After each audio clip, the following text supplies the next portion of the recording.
till you get my meals. I'm gunning for the money in the bank. Coming with a dank, scrolling that tank, rolling with the gang. You sick and I on the sideline tripping. I go to the hole with the rock like Pippin. Yeah. I'm okay. What up, though? Welcome to the Woodward Heavyweights Live on WoodSports.com. I'm your boy Eazy, joined by my guy, Spin Rex. Hello. Young Chris, Nicholas Kohloff, a.k.a. Unky Nick in the TD booth. Not the TD booth, the ones and twos. Happy holidays, Lil boys. Nicky. Let's get Happy it. holidays. How was your holidays, man? I haven't seen you since. It was a great time. I'm happy to be back in the booth with the heavyweights. Let's have a good show. Last time, this is the crew. We had a good time, not going to lie. Yeah, we did. I ran Thursday and Friday back with you boys. We got pretty wild by the end of that last Friday. Nick was getting harassed by Fish in the chat. Did you ever squash that beef? Yeah, I did. Hey, smash the like button, be a friend, tell a friend, share the stream. You fight Fish? Yeah, Fish's alter ego who was hiding somewhere in the vicinity of Woodward Sports. Oh, shit. Comment down below who you guys think it was. Smash that like button, though. It's very, very, very much appreciated. I know we got smashed by the night show last night. And I know we started with a little bit of technical difficulties. The call, I don't know if that's what it was, but cannot happen again. Yeah. All right, so smash the like button. For the love of God. No, for onto the news. I had to get this in. This is such like a heavyweight topic. It's been the prep for or not the prep, but in the downloads for like 2 days. I don't recall the country. I think it was Japan or somewhere. Actually, Chris, just roll a tape. All right. This is an infertility center. If that helps you guess where this is going. This is some wild stuff. Oh, there's no sound? No, I guess not. Oh, okay. Well, so obviously there's infertility facilities that for couples that can't make babies, that you can go and offer your own juice. And you know what? Let me hit that. Yeah, somewhere in Asia, they made a machine that just milks you. It milks you, for lack of better words. That's such a disgusting way to put it. Literally what it is. Lucas will have one of these in his basement, bro. There's a speed knob. Lucas would There take was a speed knob. But they're building them and they're like next to each other, bro. So it's like they're built like urinals. Like you're just like next to your boy getting like Sup, bud? Yeah, dude. Like if you look him in the eyes, it's like, Hey. is it? Hitting pretty hard today, huh? Yeah. How about those tigers? Oh my God, dude. Bro, all day. I thought that was wild. Imagine lining up next to the same dude. Like you're doing it multiple times. This is crazy. 4:45 every day, huh? Yeah. Good to see you, Chuck. Well, it's already crazy that we're like unnaturally like making babies that way, but now to have it as like a literal machine that just. Hey, you know. I guess, man. Humanity. I Robot. I mean, I'm a man. What of if those? science. What if those are the robots? There was an article by Complex that there was a robot at a Tesla shop that attacked an employee. I didn't get the fine details of it. You know how nowadays it's just like a meme that kind of sucks. So you hear this headline, you have no details behind Pussy it. ass aliens would never. Yeah, Come that's on, true. come on. Those What are we bitch-ass doing? aliens would never do it. Leave the aliens alone. They did nothing to us. All right, they did nothing to us. Because they can't. Oh man, I forgot about this. So obviously we've been hyping up the Detroit Lions versus the Dallas Cowboys. And hope they clean those. His bread entrance. that's another guy. Yeah, they got it. Imagine that's your job. Can you do it Imagine being the guy. Imagine being the guy that goes to work, clocks in 9 to 5, and cleans the dick holes, dude. Like, That's literally what you do. oh, it's weird to look at. Yeah, no, we don't gotta show that again. Dude, look at they're all just lined up next to each other. That is insane. That guy's like, well, what have I done? I'm telling This you. is like Oppenheimer looking back with regret. Imagine the post-nut clarity after one of those things. Oh, dude, it's horrendous. Just being like, what am I doing with my life? Seriously, though. It's Nick. You got any comments on that one? No, I said it on here. It was a pro haul all day. There you go. Yeah. Being the guy that has to clean those things, man, it's a terrible job. Terrible job. That is a terrible job. But moving on. Speaking of, it's actually not so much of a terrible job, but from one hole is to a terrible another, job. Detroit Lions will be running holes, filling gaps, and a lot more this Saturday against the Dallas Cowboys. They have a I guess, a highly criticized run defense, and I decided to put it in meme form so like the rest of the internet can understand. So as I could articulate it for the basis of football fans. Chris, you mind throwing it up here? This is essentially the Detroit Lions run game versus the Dallas defense. Dallas run defense, I should say, if you want to throw it up there. Yeah. If not, I'm just continue to bullshit. I don't want to speak. Jesus Christ. For audio listeners, it's Jason Love and M22's wife. No! God, please, no! No! Moving on to sports, though, for real, though. Did you see the Hall of Fame class? I did. It's loaded, bro. It's just nice, like, know people that are in it. Stat class. Yeah? Yeah. We got Antonio Gates, Detroit native. Mm-hmm. Devin Hester. Obviously, we know him as Detroit Lions fans. We got to go against him when he was with the Bears. Torrey Holt. Yeah. Andre Johnson. Yeah. Julius Peppers, Yeah. who also Patrick recapping the Willis. NFC North. Patrick Willis. That's awesome. I love Patrick Willis. I'll never forget when he injured in that NFC Championship game. I don't know. It was like a knee or something.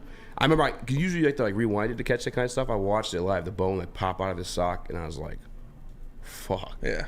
But the craziest thing about that organization, this is random off the Hall of Fame topic, from Patrick Willis to Navarro Bowman to now Fred Warner, Yeah. and Greenlaw, they just like replenish linebackers like Pump out nothing. linebackers for sure. Do you feel old looking at this Hall of Fame class? A little bit. Reggie Wayne, Fred Taylor. Oh, Fred Fred Taylor. Taylor, yeah. Fuck yeah, let's go. I didn't even know that he was in there. It's a stat class, dude. It's And only huge. 5 of them make it.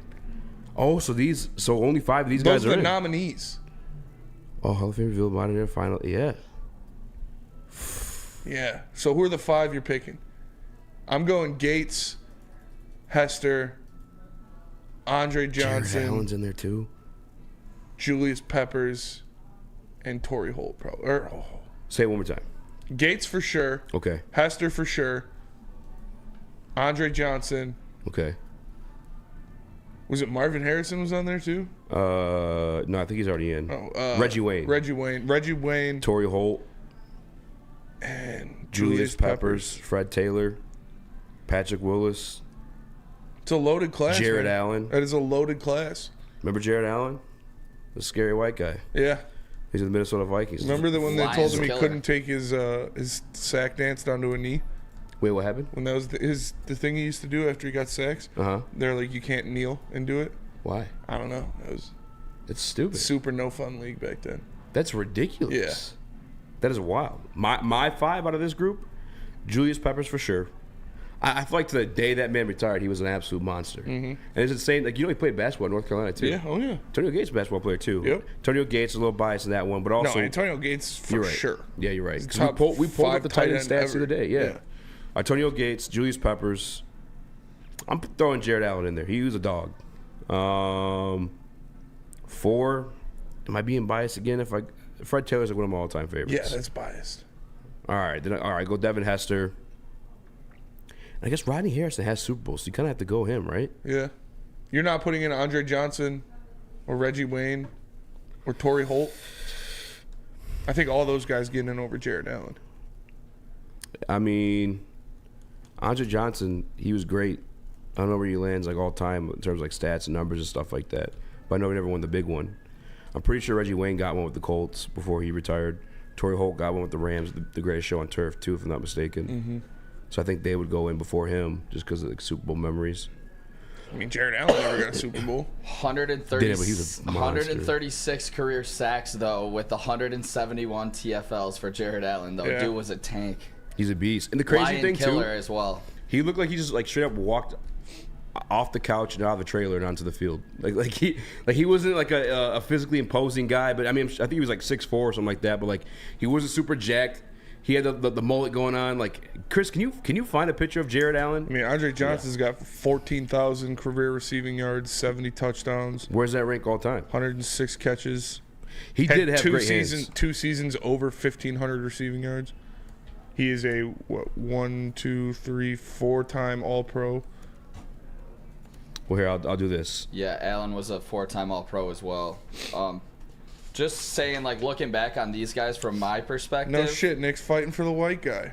Oh my god! So who said that? Did No, you I'm say listening that? to Oh my god!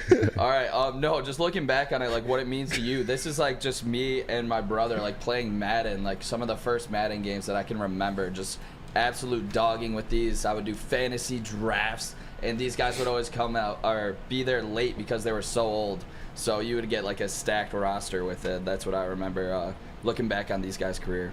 That was like half of the introductory to football for me was Madden. I remember like John rebuilt the Detroit Lions and Ty Law was like a free agent every single time. Ty Law and like Zach Thomas, pick him up middle linebacker and cornerback there.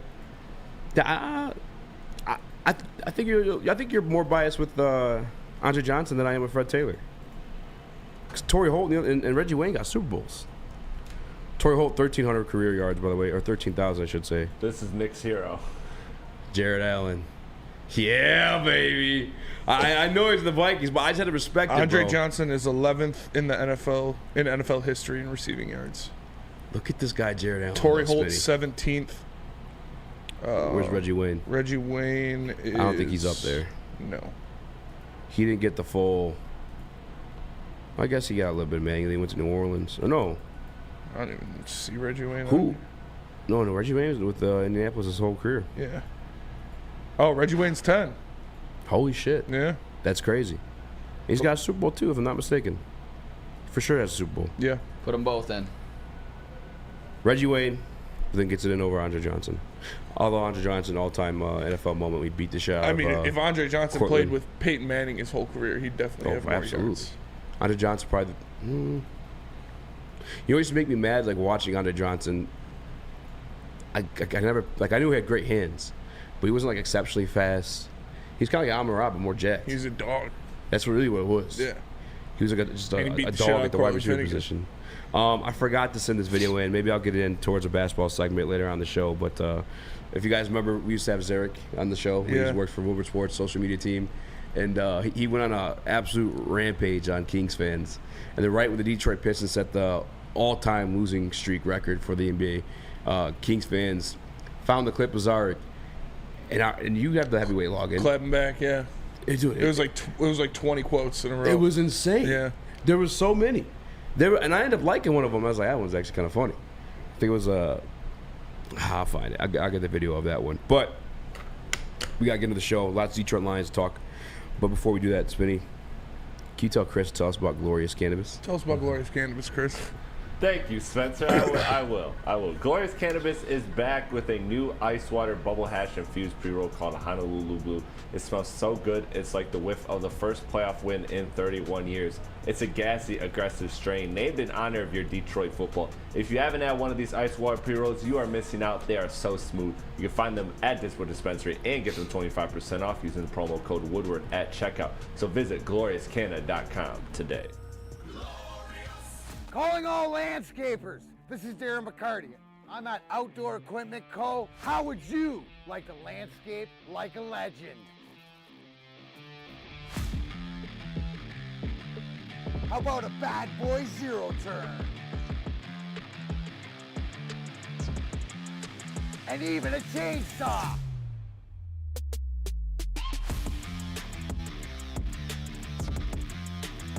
And even a weed whipper. Whether you landscape for your job or landscape for fun, get all your equipment from Outdoor Equipment Co., the official equipment provider of Woodward Sports. Michigan grown, family owned. OutdoorEquipCo.com. Join Woodward Sports' own Jeff Iafrate, along with special WSN guests for the most anticipated Lions season in decades. Filled with different surprises and expert analysis. You're not going to want to miss out. Go to our Woodward Sports YouTube channel on Sundays and tune in live from 9:30 to 11:30 a.m. Where's the most convenient place to get that big fitness energy? It's Planet Fitness. Join today for just $1 down, $10 a month. With over 2,400 locations and equipment for every workout, you can get in, get energized, and get going. And with free fitness training and most clubs open 24 hours, everyone belongs in the judgment-free zone. So join today for $1 down, $10 a month, no commitment, cancel anytime. Your childhood may be over, but playtime is not. Outdoor Equipment Company is your source for outdoor power equipment. Sales, service, and parts carrying top brands such as Bad Boy, Ellis Tractor, Steel, and more. Servicing the Great Lakes region with locations in Metro Detroit and Greater Lansing. For more information, visit us at OutdoorEquipCo.com. Outdoor Equipment Company, your power equipment playground. What up, though? Welcome to World Heavyweights Live on WoodwardSports.com. I'm Eazy, spin more racks. Yo, Chris, Nicholas Kohloff, a.k.a. Unky Nick, in the TD booth. I keep calling TD booth. It's the ones and twos. JB makes his return tomorrow. If you guys missed him, make sure you tune in for that one. If you haven't already, please make sure to smash that like button. Spinny, you've been excited about this one. I feel like we kind of marinated over it on Monday. But I want you to take the stage. Yeah, I don't know why you're just acting like it's not a big deal. We found out Monday. We knew we this found was out Monday that or Tuesday. when his practice window started. Yes. No, we didn't. Campbell said it was going to happen Monday. It didn't happen Tuesday. until today. But he told you it was going to happen on Tuesday. Well, he says that's a what lot we of knew. things. But I'm just saying, you're the one hype. I'm just saying something. And you're not hype. I don't understand why. Because James Houston's 21-day window has officially been activated today. That means the Lions have 21 days from today to decide if James Houston is being elevated to that main roster, that active roster, or if he is getting sent to season-ending IR. The problem is coming back to the Lions right in time for the playoffs. It's awesome. I love it. James Houston, obviously, the guy's a monster. The guy's a game wrecker. The guy goes around, plays with reckless abandon, takes quarterback heads off, takes kneecaps away. He almost ripped Trevor Lawrence's kneecap off of his body. But the problem is coming back. He's got the 21 days window. He's not going to be available for the Cowboys game. Neither will C.D. Deuce. They both have already been listed as out for this game. But I'm extremely excited to see him coming back. I'm extremely excited to get him back on that practice field, get him ready to go just in time for the playoffs. Defense is going to start heating up. Nicholas Kohloff, how you feeling about James Houston?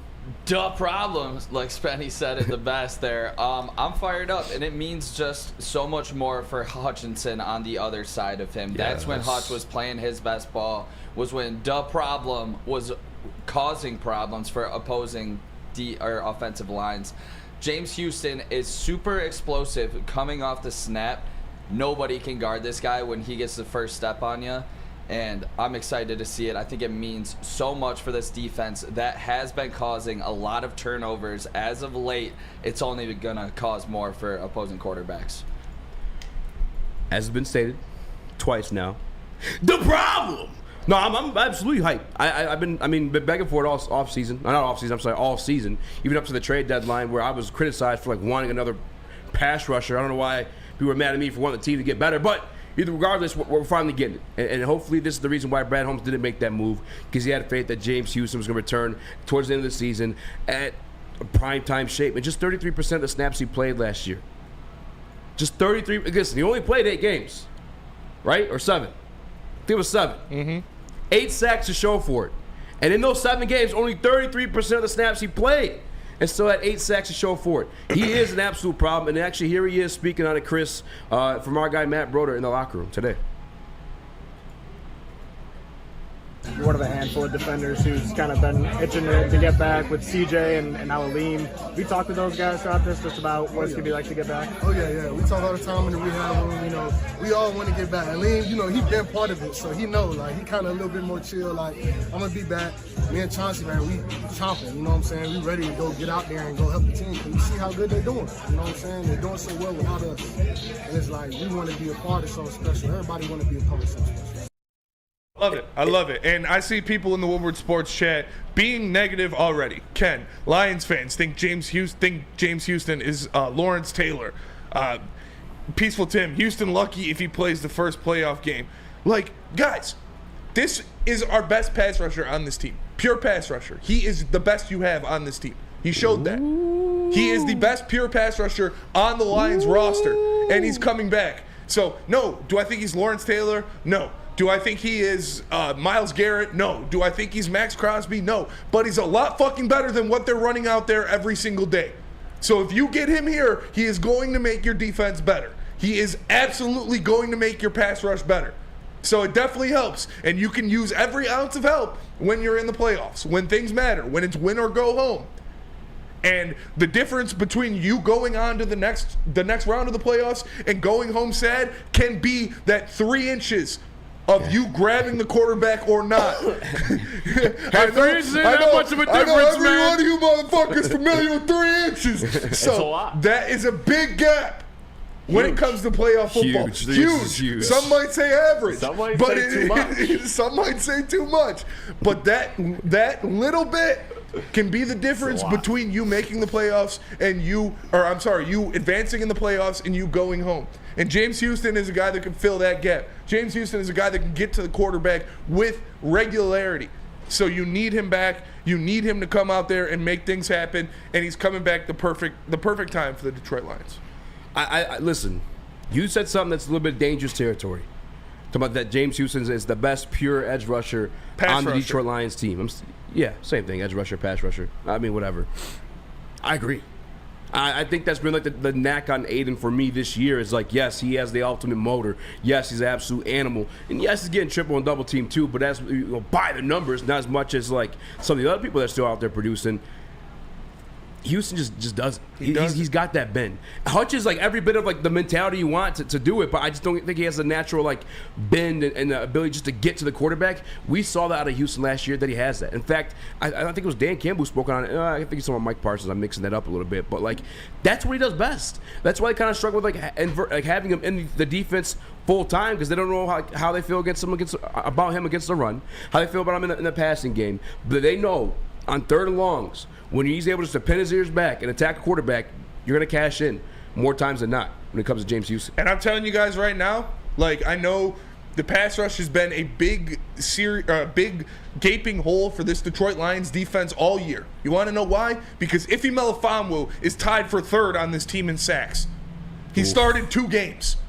In 2 games, he, as a safety, is tied for third on the team in sacks. Wolf. This team needs James Houston back immediately. This team needs the problem to create problems for opposing offenses, especially in the playoffs.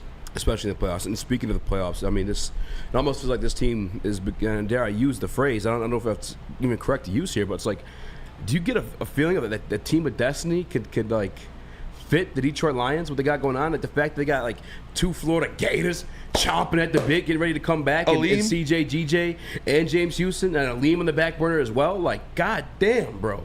And I should have actually I think I did screen record. I'll cut it during a commercial break. But even Dan Campbell, we talked about the CJ, GJ iffy situation a little bit earlier in the week.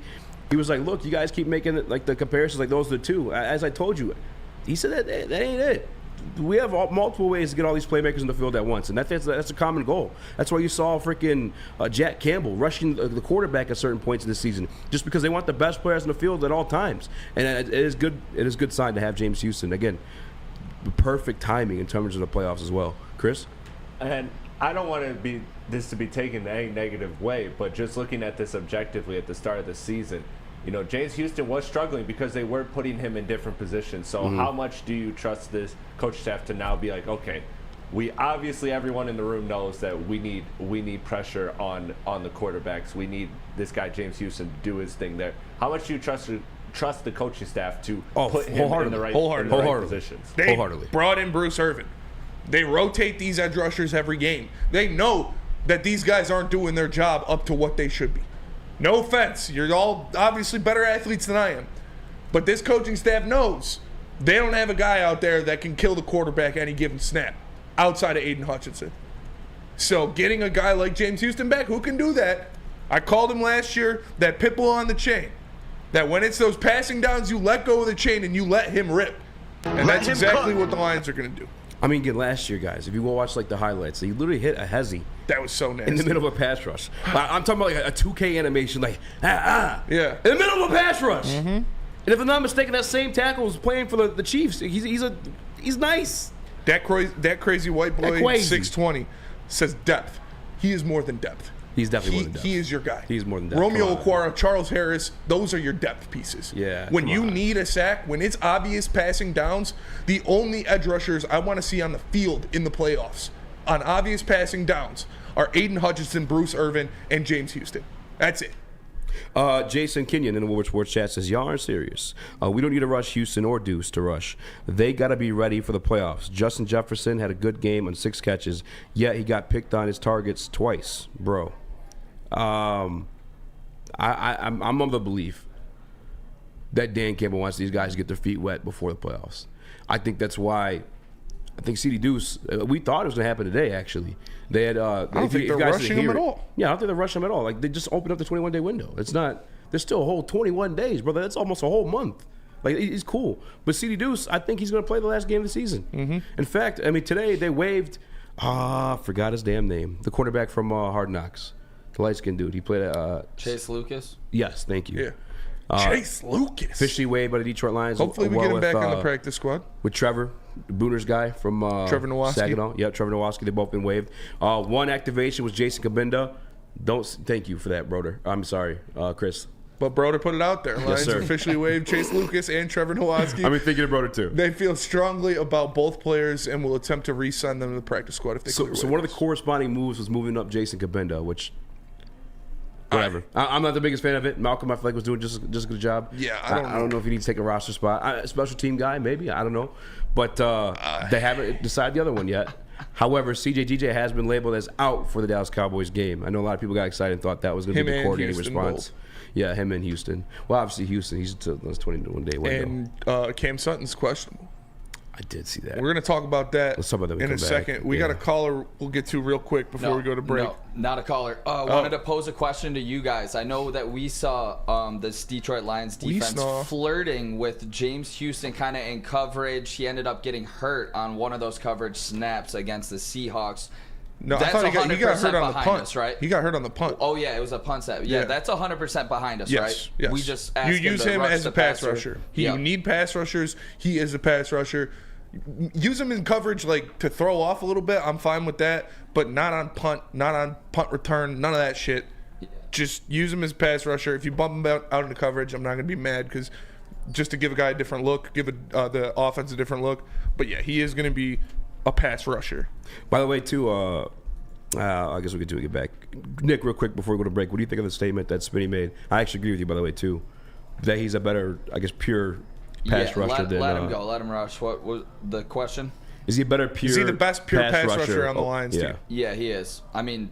Wow. 7 games, 8 sacks, says it all. He was an absolute problem on this defense last year. Right when we were turning the page, I believe we were 5-2 with him in the lineup, and like I said, our defense just looks better, and we cause way more turnovers because their quarterback has to worry about 2 edge rushers getting to him, and James Houston was able to get there a lot more. So I think James Houston is the best pure pass rusher. And real quick too, I guess for the people that call him a fraud or like questioning whether he's like the real deal or not, the problem is the real deal. I even go back to like him exemplifying it again in the preseason this year, and what's become like the new rehearsal game, that third preseason game against the Carolina Panthers. That was against the Carolina Panthers where he got the sack on the number 1 overall pick in Bryce Young. Like he's still an issue. And again, the damage he did last year was in limited capacity. I don't know like what could be more verifiable for you than that like small sample size of production he had. I think he's a real. And on top of that too, Hutch is getting double teamed more than ever. I feel like versus like last year. I mean, I could be mistaken. I watched back the Dallas Cowboys game from last year. Hutch had 2 sacks in that one. I bet you they got a different game plan against them this time around. And DNC ENT says, can we pump the brakes real quick? Y'all so quick to crown or diss someone. If he has arrived, it's been 3 games in 3 years. James Houston the best. It's been 6 games. I love Houston, but hold up. I still think Hutch is a better player. Agreed. Hutch is a better defensive player, a defensive end. Yes. But off pure pass rush ability, off getting to the quarterback, James Houston is better. Yes. Easy. Tell us about Mark White. The problem is a problem. Mark White, if you guys are looking to sell, we're looking to buy, Mark White will save you up to $5,000 on your closing costs. $5,000 on your closing costs. Make sure you guys give him a call. It's 248-290-8242 or visit him at markwhitesells.com. Mark White. Have you ever wondered where all the finest restaurants get their steaks? It's Fairway Packing Company, providing Michigan restaurants, hotels, and casinos with prime beef for over 60 years. But now you can buy these cuts of meat for yourself at the Steak Shop by Fairway Packing Company. Prime porterhouse, A5 Japanese New York strip steak, dry aged Wagyu beef tomahawk.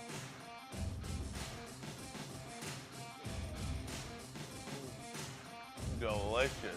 Get to the Steak Shop today. Enjoy fine wine, have a private party, and get the finest cuts of meat anywhere. The Steak Shop on Mack Avenue in Grosse Pointe Woods, or order online, fairwaypacking.com. Woodward Sports' own Tom Mazaway and Sam Stick Day will be hosting our Lions postgame show after every Lions game all season long. Tune into the Woodward Sports YouTube channel for his hot off the press takes, game analysis, and Kool-Aid sipping celebrations.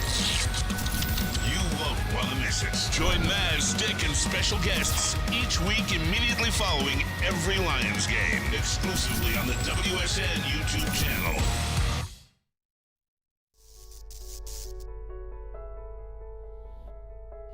We've just received word. The world's cannabis supply has vanished. The public is outraged and has taken to the streets in response to this tragedy. The individual responsible acted alone, and we can only hope they will make things right soon.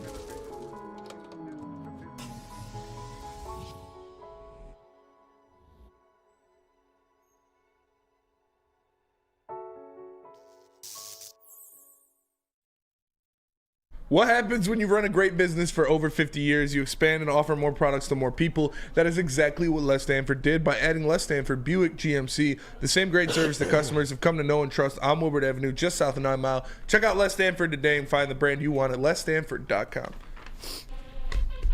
Smash that like button. 5-star review. Smash. Woodward Heavyweights, welcome to the show. I'm going to read a couple comments before we jump to the next segment regarding the James Houston stuff. Because I do want to alleviate some worries for you guys. Because that was one for myself, too. Just a fan asked. I'm just concerned that with the 2 bone breaks, he was able to return back to form what he was.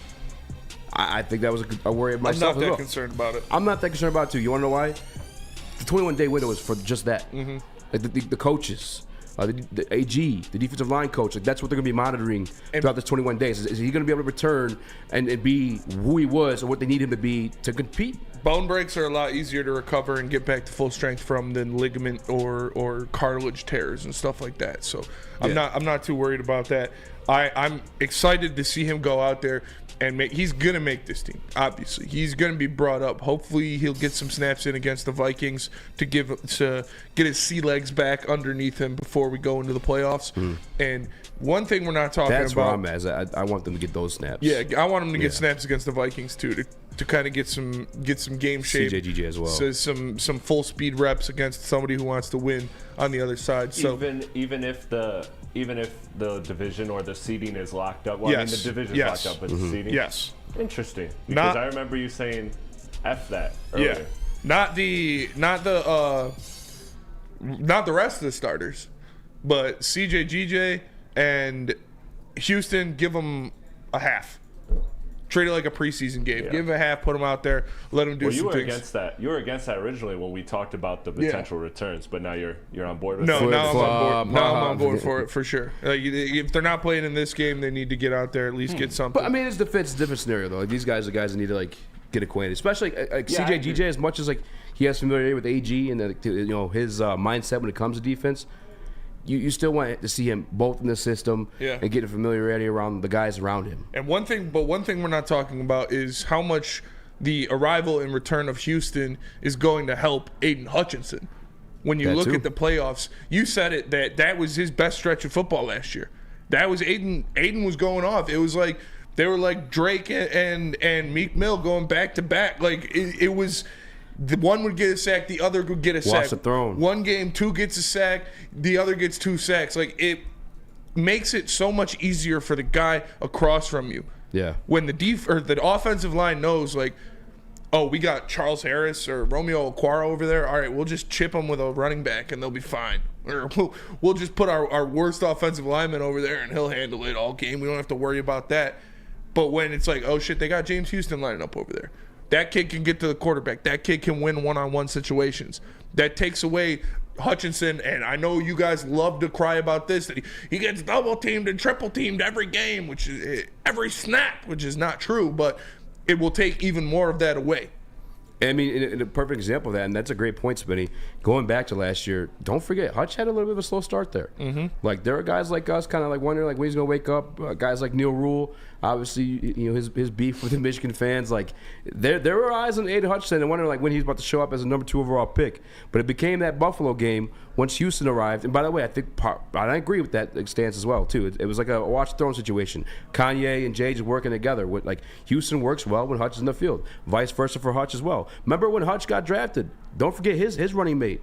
It was Jabo, I want to say, back at Michigan. Yep. They were beasts together. Yes, they were. It's a similar situation to that too, because Hutch only 5.5 sacks up until that Buffalo game. Following that, that's the rest of that 9.5 came, including the 2 against Green Bay. And on top of that, Aleem McNeil. Like, we know that he's number 2 on this team in sacks still with 5.5, I believe. And that interior defensive line will definitely get a beef up when Aleem comes back. And when we talked to Nolan Bianchi, he said that Aleem is going to be ready to go as soon as he gets off of that IR period. Yeah. So week 18, as soon as that IR period ends, Aleem's going to be ready to suit it up and go back to war.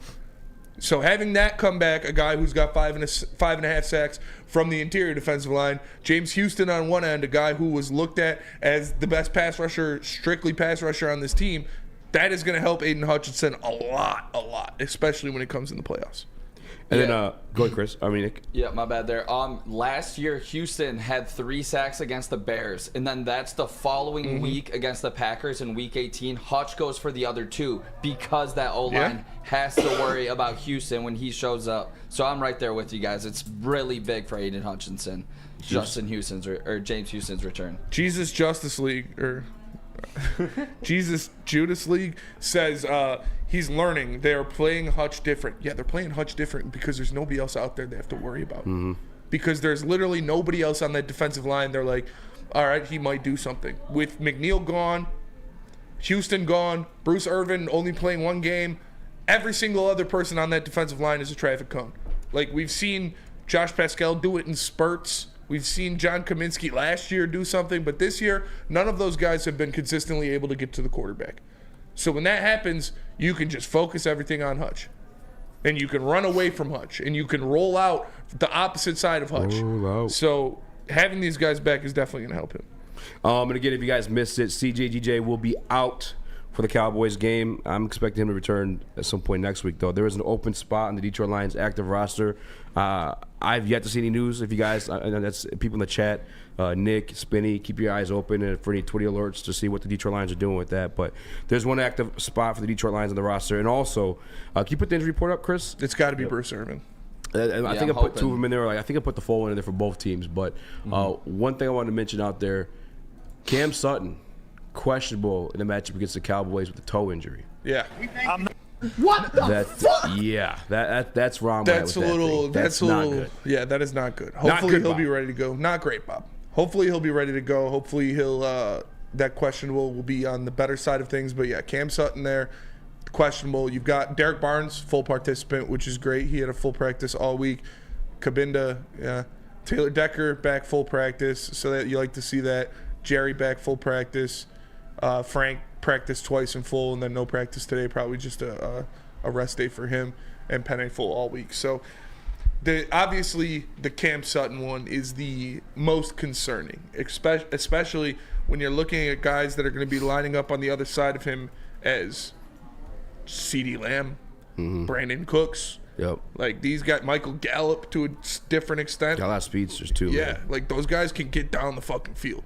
And Cam Sutton is our best cornerback by far. So hopefully he can play, because I really don't like the idea of Jerry Jacobs or Khalil Dorsey. Kendall Vildor. I mean, maybe lining up across from CeeDee Lamb. I'm wondering if that's what the active roster spot maybe is for. Maybe a Kendall Vildor, because like a toe injury is one that can kind of linger. Like, you look at like toe injuries in the NFL. You ever heard turf toe? Like, they're usually situations that last for about like 6 weeks or so, if I'm not mistaken. Yeah, I'm sure he's going to play too. I mean, he's going to. Yeah, I mean, yeah. I'm pretty sure he'll play. I just don't know like how much it's going to hinder or affect him for it to make him questionable. That It's kind of concerning, and it's beyond this game for me. I'm talking about even extending into like a playoff situation, and I'm wondering if that open spot is maybe for like an extra defensive back. What are you thinking, Nick? Extremely worrisome if we do not have our number one cornerback against this Dallas Cowboys offense, especially with James Houston not being back yet. That is sound the fire alarm. That is trouble. I'm gonna take a look at the line to see if it's moved yet, because that's gonna tell me if this guy's playing. And that's where I'm at with it. Hopefully it's not turf toe. Greg C says horrible. turf toe freaking sucks. That's Turf toe what I'm saying. fucking that ended Javid Best's career. Well, concussions too. Yeah. We can always come back. We can always take one more. But we've brother. seen turf But toe the turf hinder toe guys took him for out for like 2 weeks. They're like 2 years. Like through my, and I'm not a doctor, but I play one on TV. No, but like just watching enough football, like two injuries that I know like hinder guys for at least 4 to 6 weeks for damn sure. High ankle sprains, for I'm talking about like skill positions at least, and turf toe. And I'm really hoping it's not that beyond this Dallas game. And again, this Dallas game specifically, where you're fighting for the number 2 seed, you're talking about like and you're playing on turf. That's a team. They're averaging 39 points. 39 points at home. Yeah. I think they're the second most explosive offenses in the NFL in general in terms of like points in general. But again, that's based off a lot of cupcake teams and whatnot. But this is a defense that's been fucking slaughtered when it comes to like semi-mobile quarterbacks, and Dak Prescott's just that, with some weapons on top of it. Yeah, but I expect Cam Sutton to suit him up. I think it would suit him up. We would have had more, warning, and there would have been more. Kind of out on the topic if it was more severe than it is, but I'm with you suited up. Doesn't make me happy. Doesn't make me happy to see our only solid cornerback one-on-one on the outside questionable for one of the biggest games of the year. I can see him suiting up. I'm more concerned, I guess, about the production with the injury. You know what I'm saying? That's where my concern is. And how long it is. He's for sure one of the most valuable players on this defense that does not get talked about enough. Yeah. And it's because he's not doing anything too flashy, which is a good thing from a cornerback. But this line is plus 4.5. I believe it opened at 5.5 or 6. So I don't think any line movement so far. So I think they believe that Cam Sutton's playing so far. But obviously keep you guys updated if I hear anything. Eduardo O'Neill says he probably heard it yesterday. He was not listed the first 2 days of practice, so maybe I don't know. Real quick, too, Tyson Alahu, I saw an article by Dave Burkett saying he's expected to see some play time. I know some people like against the Cowboys? Yeah, just because they want him. This is why I mentioned like Dan Campbell wants these guys to get their feet wet before heading into the playoffs. Why? What are you shaking your head? Nothing. What? Let it out. No. Let it out, big guy. It's all right. It's all right. Sun's coming out. We'll see what he can do. Well, either way, I have some good news for you, though. The reason why he wasn't signed, there were teams that wanted him in the first half of the season. But he wanted to sit and he wanted to watch his son play high school football. In fact, the Detroit Lions, after they did sign him, they let him go back to Pennsylvania, I think it was, to watch him play in the state championship. But he was just chilling. He was like an Ndamukong Suh situation. Like, I'm going to go when I'm ready. And if he's getting some PT, maybe we find out this weekend. Maybe he's we'll see. We'll see what he's all about. See what Alu has left in the tank. But I'm worried about Cam Sutton. I'm not gonna lie. Hopefully he's good. I expect him to play. Hopefully he'll be ready to play. But if not, that secondary is going to need a guardian. And if you need a guardian, all you got to do is call Guardian Alarm, because Guardian Alarm offers you customized solutions from real experts. Their professional technicians take the time to recommend security and automation solutions specific to your needs. They also have 24/7 professional monitoring. You can call them anytime, day or night, and know a Guardian Alarm team member will stay on the phone as long as needed. And of course, they have technology backed by people. Your safety and security deserves technology. It's been proven to work, and people who have been proven to care. So call them at 1-800. Stay up. That's 1-800. Stay up. And let them know Woodward Sports sent you.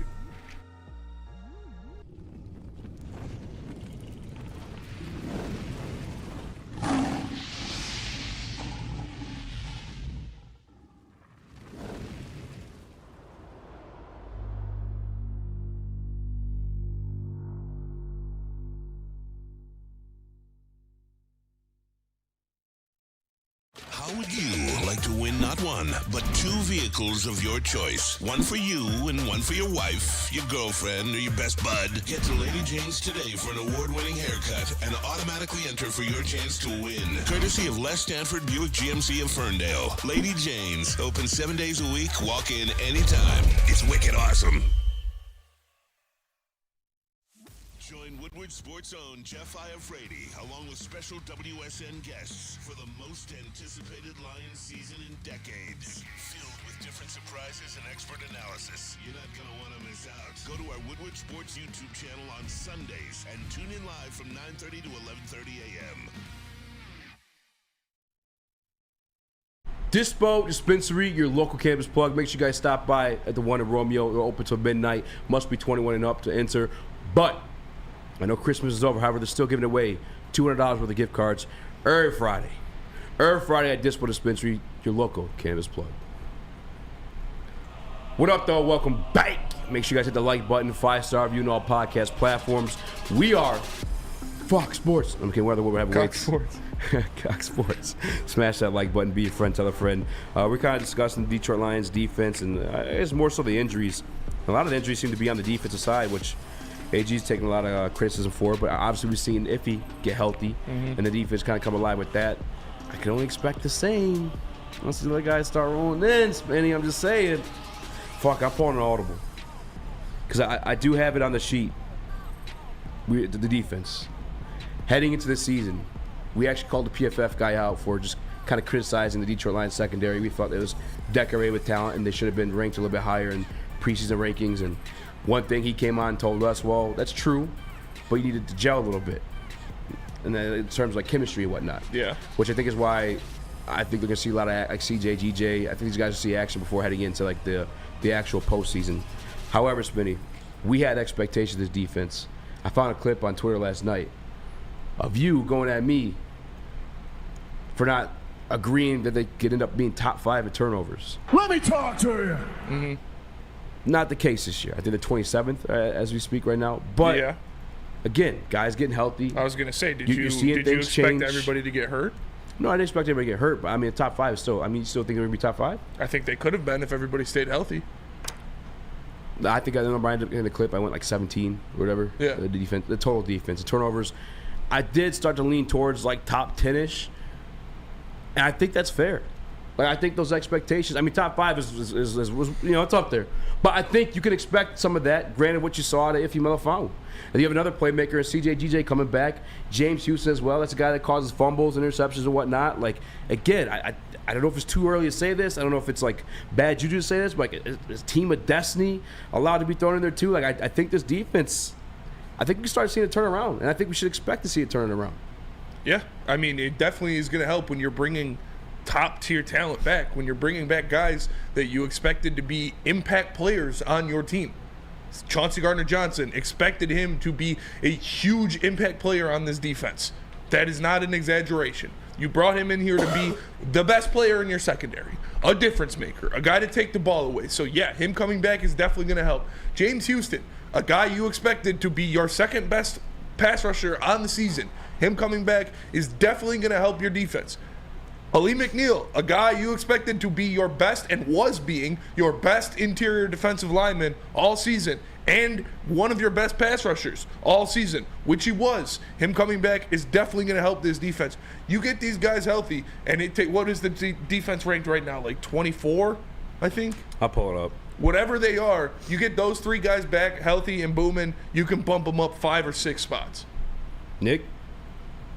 Yeah, for me, it's all about getting those guys back healthy. And AG, obviously, he has learned what has gone south earlier in the year. We see him bringing our key secondary guys in with pressure, and we see Brian Branch getting home, Iffy getting home. That's what I've been waiting to see all season. I've been asking for it. We've started to cause turnovers because of that and put them behind the sticks. When we bring pressure, we have some of the guys to do it. In the back end, it's just all about getting the guys on the front end to do it on guys like Houston that we already hit on coming back, Aleem coming back up the middle to help guys like Hutch out. And on that, with that being said, I would like seeing some linebackers blitz here too. We're going to need to do it against Dallas. We're going to need to cause turnovers, especially if that secondary is getting picked apart. So let's see what happens here. But I have faith in this defense getting better when we return healthy. And Nick, you hit the nail right on the head for like one of the points I was going to make is like I know a lot of people, I mean, defense wins championships is like the saying. And I think it still remains true, but I just don't think it's in terms of like total defense. By the way, I did look it up. Detroit Lions are ranked 15th right now, total defense. That's like total yards. Points per game, 24th, allowing like 23.7. Whatever. You know what I'm saying? Again, though, turnovers, that's going to put your defense in certain situations. LA game shootout, like things can cause that. But 15th overall in total defense. But I don't know if you need like roster or field a top 10 defense to like come away victorious. I think the situation, or the way I look at it, is you need a more opportunistic defense, kind of like Nick said. And the guys that we have coming back are literally fucking that. Yeah. Like 3 of your top 8 defensive players that you expected to be on this team are coming back for the playoffs. It's definitely going to make a difference. I mean, you're talking about a guy, CJ GJ, in limited, I think just 12 games last year for the Philadelphia Eagles. Mm-hmm. By the way, also fielded one of the top 5, top 3 defenses last year. It led the league. I think he was tied literally with the most interceptions and limited action. Yeah. Like he's going to bring that same juice for the Detroit Lions in a system he's already familiar with, again, with AG. By the way, I caught a little like, I mean, the page was literally Branch season on Twitter that was coming at me about me thinking that, and I don't mean it in a bad way, but I think Branch would, I guess there's no other way to put it, might get benched or see less reps for CJ GJ. Is that like a disrespectful take? I think it's common sense, right? Like CJ GJ has been like widely regarded as one of the best like slot quarterbacks in the league. Is he not, Nick? He is, but I mean I did the highlight of you guys talking about that. It's obviously we'll get to people talking because Branch has been so explosive for this defense. I find it hard to take him out of the lineup, and I don't believe they will. I think if you put one of these guys at the other corner spot, I don't know, you got to get all these guys in there somehow because all of them make plays. Branch had a forced fumble to go with his 3 interceptions. I don't think you can take a guy like that out, but I know his coverage skills aren't as good on the outside like maybe a guy like CJ's are. That's what I'm saying too. Like you look at a lot of the penalties we've seen in the past couple of weeks. I feel like there's been quite a few holding calls on Brian Branch. One that literally reset a series of downs for the Minnesota Vikings in the red zone this past weekend, and it's not a bad thing. The kid's a rookie. Like for Christ's sakes, as in terms of a rookie slot quarterback, phenomenal. Especially from what we're dealing with. Last year with freaking Amari Warrior and no disrespect, but Will Harris. I'll take Brian Branch over that all day. But if I'm taking Brian Branch versus CJ GJ, I'm sorry. Give me the more experienced guy that I've seen do it longer in the league and that has credentials around it too. I mean, talking about guys like Ryan Clark hitting ESPN once the trade happened from the Saints to the Eagles, saying it's one of the top 2 guys in the league at the position. This is no-brainer. And then the Philadelphia Eagles, lo and behold, end up going to the fucking Super Bowl. Comment the Woodward Sports Chat, I want to address, not confirmed source, but it is a booner. He says the last 5 Super Bowl winners were outside the top 10 defense in the regular season. So that's me, speaking of sports. That's what I'm saying. I know, and I have concerns about the defense too, but I think you just need to be more opportunistic than you need to be stone cold killers. Mm-hmm. I think that day in the NFL is kind of gone. I mean, you look at the way the game's being called. I went back and I watched Micah Parsons media sessions this week for going against the Detroit Lions, and he says the same shit. But it is that way. I think part of that is fantasy football and the gambling becoming illegal. They want to keep these guys healthy. They want the excitement. It's called the game's being tailored towards the offense. You can't touch the receivers no more. You can't hit a defenseless receiver. You can hardly sack the quarterback. If you fall on the quarterback the wrong way, it's a goddamn flag. I mean, I just looked up. Tampa Bay had the 5th best defense in 2021. No, I know he's at the top. Oh, wait, yeah. He's at 5 of the last 10. When did they win? Oh, 5 of the last 10. Yeah. Oh, okay. Yeah, 5 of the last 10. I thought you said all of the last 10. Yeah, for sure. I have a scarier stat, though. I did look up one in the meantime. I was going to say, there's no way Tampa Bay was outside the top 10 with that defense. No, Tampa Bay wasn't there. 16 of the last 23 did have top 10 defenses, though. 16 of the last 23? Yeah, in terms of points scored against them. So, I mean, there is that. But, again, I think there's still hope for the Detroit Lions defense, to perform at that level. I mean, you saw it the past 2 weeks. Granted, I guess not against the greatest offenses. But, I mean, do you have that belief? You think they'd be that? I think they can. I think they'll be a lot better. I mean, we'll see what they can do. Dallas, I think Dallas is going to put up some points. Yeah. I don't think that's what they do, though, too. I don't think this is going to be a good game for us to judge what our defense is going to be in the playoffs, because I think Dallas is going to go up there and they're going to put up 30+. I mean, it is a good game, though, because Dallas is a playoff team. And going against playoff teams throughout the season, I mean, Seahawks put a shit ton on you. The Ravens put a shit ton on you. Yeah. By the way, the Ravens. I think I heard somewhere. The Ravens are so good. 9 of their 11 wins come against above 500 teams. If you're talking about the Lions and these Cowboys not beating the Ravens, 9 of their 11. against playoff teams. And their team has been like decimated by injuries too. They're on their freaking third running back for Christ's sakes. Yeah. I mean Lamar, fucking. Yeah, hey, let's see. They Niners, Jaguars, Rams, Seahawks, Lions, Browns, Colts, made the 49ers. Texans. Yeah, bro. The Ravens are so good. The Ravens are Does that change your Becca, perspective? how do you feel about the Ravens? What are you saying, Nick? Does that change your perspective on the Lions traveling to San Fran? What happened to San Francisco at home against the Ravens? I know the Ravens are a powerhouse, like we just talked about, but does it change your guys' perspective? Just want to get that real quick. Once upon a time, I believe that was a solid matchup for us, but the Ravens' defense is. You believe what was a solid matchup for us? The Ravens? No. Oh. I think the 49ers, like the style of our offense, like keeping if we ran the ball, keeping them off the field and whatnot. I think Brock Purdy's obviously prone to mistakes. I think you saw it in the Ravens game. You put up anybody against the Ravens, they're going to get schwacked like that. We learn now. At home, San Fran, like yeah, whew. Yeah. I mean, the Ravens are different. They're the scariest team in the league. So almost it doesn't change your opinion on the Lions traveling to San Francisco. No, I don't think they're going to win that game anyways. Yeah, but I'm saying it's more winnable now, seeing what happened to them. No, I think I believe I'm it with is. you, Nick. I think it definitely. You believe based off what the Ravens did that the Lions have a better chance of winning? That they are beatable at home. They don't by the look Ravens. They don't look like Superman that I thought they were because they played the Ravens. Team. Yes, 100%. I mean, yeah, I guess. I mean, the Lions defense is nowhere near as good as the Ravens. No, it's not at all. But again, opportunistic, I think they can be that.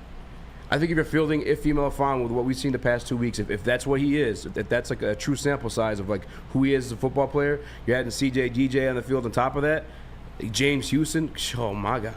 Don't get me excited. They just had an injury to Trent Williams too. Shake your head all you want. Shake your head all you want. You're doing the same thing about the Cowboys. They got their asses around too. I'm saying the Lions defense can get better.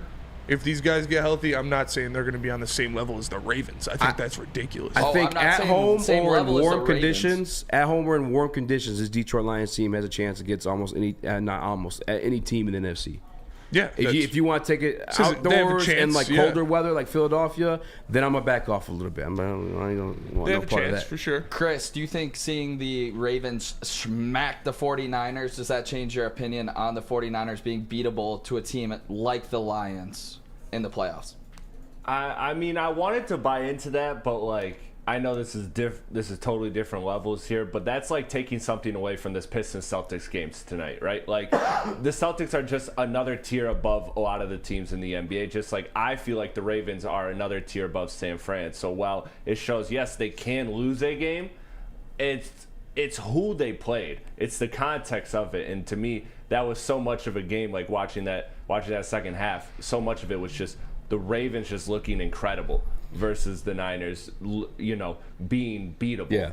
So that's where I'm at with it. I don't think like if you want to say the Lions can beat San Francisco, I'm not saying that is an impossible thought to have. I'm just not using the Ravens. But I'm not using the Ravens as a measuring stick. Yeah, that's fair. I'm with you. I've been on that wave with the San Francisco 49ers. Yes, you have. Like I've never been like very respectful of Brock Purdy and like everyone. The same way you guys think I'm a hater of Jared Goff. That's the way I've been like Brock Purdy, except for a little bit more athletic and not. All right, maybe that sounds hater of golf, but like he is more athletic and he does have a little bit better of an arm. I'd say a prettier ball, I should say, prettier ball. Yeah. But no, I think Detroit Lions in warm weather or indoors, if they have a chance against any team in this NFC, and I think he'd be opportunistic enough to beat the 49ers. It's not impossible. It's just I don't draw any conclusions from the Ravens doing what the Ravens did. Yeah, that's the way. Yeah. Well, when we come back, I do want to talk about the Dallas Cowboys because Mike McCarthy said something very, very, very, very, very interesting about your Detroit Lions. But first, let me tell you about Planet Fitness Chest Day. Planet Fitness is the home of the judgment-free zone where anyone can feel comfortable and work out on their fitness goals. At Planet Fitness, you will experience a squeaky clean gym that has tons of equipment, a full body workout in just 30 minutes, and all memberships include fitness training. You get all for just $10 a month, no commitment. No matter where you are, there's a Planet Fitness close by. More than 50 in Metro Detroit and thousands more throughout the world. Planet Fitness, where your fitness is essential.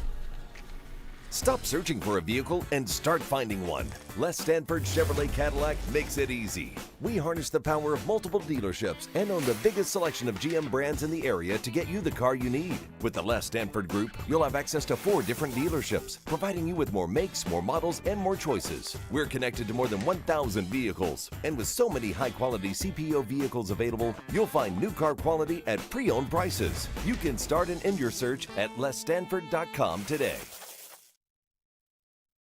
Now, coming to Woodward Sports, Woodward and Main Street, the Woodward Sports Network Detroit Lions show. Let's go! Catch Gabrielle D. Phillips, Matt Broder, and Terry Foster for all the latest news on your Detroit Lions every week. Only on the Woodward Sports Network YouTube channel and woodwardsports.com. Savor the heart of home at Big Boy with our all-new down-home comfort dishes. Feast on home-style goodness with our Southern Comfort Chicken Bowl, veal parmigiana, and apple pie hotcakes. The down-home delight doesn't stop there. Potato pancakes are back. Dive into the richness of our perfectly crafted potatoes with our classic potato pancakes and our stuffed potato pancakes. Top off your meal with our new gingerbread shake, a seamless blend of creamy vanilla and sweet gingerbread flavors. Nothing beats the comforting taste of down-home cooking. Enjoy every bite, only at Big Boy. Comes to your pet, don't settle. Give your pet the best. Premier Pet Supply is hands down Michigan's best pet store. They have all the prices and convenience of the big stores and the online chains, but one important difference: they've been family owned and operated for over 30 years. They have 60 brands of food and nutritionists to help you find what works best, lowest prices, and same day curbside home delivery. Premier Pet Supply, give your pet the best at www.premierpetsupply.com. Hello, mate. Smash the like button. Tell a friend. I'm your mate Eazy. I spin more racks. Young Chris. JB Smooth is gone. So we have Uncle Nick on the ones and twos. JB Smooth may never return. May not ever return. But Nick, if you may cut the music, I'd like to, I've been telling you guys all week. I've been telling you all season. I've been telling all you guys all season. Fuck this Cowboys team. Yes. I ain't scared of this Cowboys team. I think we match up very, very well against this Cowboys team. Mike McCarthy had some very, very interesting things to say in terms of this matchup, Detroit Lions versus the Dallas Cowboys in Dallas. Chris, you mind running the tape? I think this will be our biggest challenge of the year.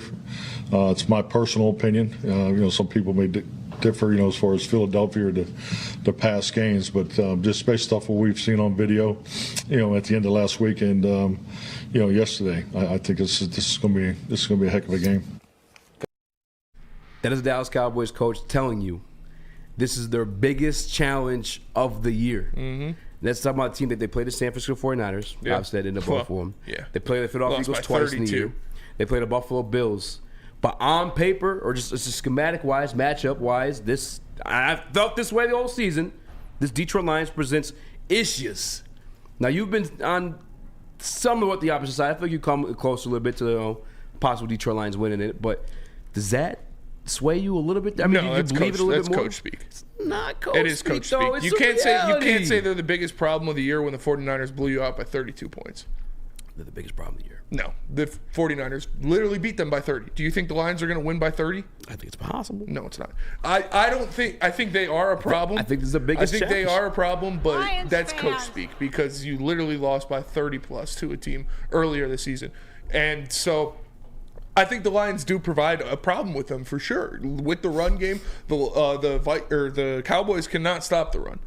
That has been well documented. And the Lions have one of the best running games in the NFL. So they will be able to go out there and run the ball and move the ball and take control of the ball. But I think it's a little bit of coach speak. The reason why I don't think it's coach speak is, you're absolutely right about the 49ers blowing them out. And what the 49ers do in that game, they ran the ball. So for that, the coach to have that takeaway from the 49ers game, and now you're going up against the second best rushing team in the league, I think, you'd look at that as the biggest challenge. I mean, maybe some might be the remainder of the year from that on point, but I think that's the truth no matter what, because also in that press conference, he had mentioned things that we mentioned yesterday. I don't know if I mentioned it off air or in the middle of an interview, but Detroit Lions last year in Dallas, I'm going to say it one more time, without Amon-Ra St. Brown, without Jamison Williams, without DJ Chark and DeAndre Swift, put up a game. Had a go-ahead touchdown opportunity in the fourth quarter before Jamal Williams fumbled the football. And he made note of that in that press conference. As I was kind of impressed and blown away with them last year when they came here. And again, on the road in that situation too. Jared Goff didn't have his best game. Jared Goff did not have his best game in that one. He kind of fell apart in that fourth quarter. But I just mentioned the names that they have in that game, right? How about I add a little bit more? Damn. Jeff Okudah had 12 tackles in that game? Had a close game in that one. I mentioned without Amon-Ra St. Brown, DJ Chark, J-Mo, and Swift. Those guys that were like on the team. How about I add more guys that weren't on that team that was also a close game? In terms of Jahmyr Gibbs, Sam Laporta, freaking David Montgomery. Like the offense that we're bringing in healthy this time too is a lot more dangerous and different than what they dealt with and struggled with last year. I full-heartedly believe you meant that. Nick, you had your hand up. Yeah, I was at that game last year, and it was way closer than obviously. You were in Dallas? Yeah, Damn. I remember we did the score predictions, and when we did our score predictions at the beginning of the year, I predicted us to win this game, not knowing what the stakes would be for it, because I thought we got screwed out of that game last year with Jamal fumbling at the one. St. Brown got cracked in the first quarter. No flag on the play in Dallas. Get ready to see that a lot again, especially with like the big return of Jimmy Johnson, I believe it is. But I believe this is a game that they could win, and I think it is a little bit of coach speak mixed with the fact that this game is basically for the 2 seed, right? Mm-hmm. So it's him getting his guys fired up, him giving us the praise that, I mean, we're coming off our first division in 30 years. So I think it's a little bit mix of both, but I'm feeling good going into this game. Again, on paper, man, we are their biggest nightmare. One of the best rushing teams in the league, and not just like top 10, no, top 2 rushing teams in the league. And we don't do it in a way where it's like kind of finesse a little bit, like Miami. And I feel like Miami, a little bit like finesse little zone reads. Well, and because they have 2 amazing receivers on the outside, it makes it easier to run the ball when you got Tyreek Hill and Jalen Waddle. Well, and they also got genius at the play caller position, much like we do too, though. Yeah. But one difference we have is that we have a genius play caller who can make it sexy if he wants to. But we also have Penei fucking Sewell. Defensive play caller. We also have Penei fucking Sewell. Yeah. We also have Graham fucking Glasgow. Taylor Decker, maybe not what he once was, but he's still a damn good tackle himself. Yep. On top of that, let me add Frank Ragnow. Like, beyond the finesse with it, we could just take you in the phone booth and beat the shot of you with it as well. Mm-hmm. Your strengths on offense, the secondary against the pass, the pass rush with Micah Parsons, okay, that's cool. Again, we're going to run the fucking ball. Yeah. You get to earn the opportunity to pass rush. Like I said earlier in the week, I want them to just – I wouldn't be mad if they went out there and ran 15 straight run plays to open the game against the Dallas Cowboys. I want it. Because that's how you're going to win this game. If you are going to win this game, you're going to run the ball and you're going to dominate the line of scrimmage. And they have the ability to do that because the Cowboys can't stop the run and they can't run the ball. Tony Pollard is having a terrible season. The Cowboys' rush defense is awful. So we'll see what happens. But the Dallas Cowboys are different when they're playing at home. I'm not saying the Lions are going to go out there and win by 30. I'm not saying that. It's probably going to be a close game. Dallas is going to put up a lot of points. I see it like 31-27, something like that, somewhere around there. So we'll see what happens. But the Cowboys play different when they're playing at home. And if I'm being like, you want the truth of the matter too, in terms of like especially the way they're I going to view be this playing game. for their fucking hearts. They got a lot to play for in this game.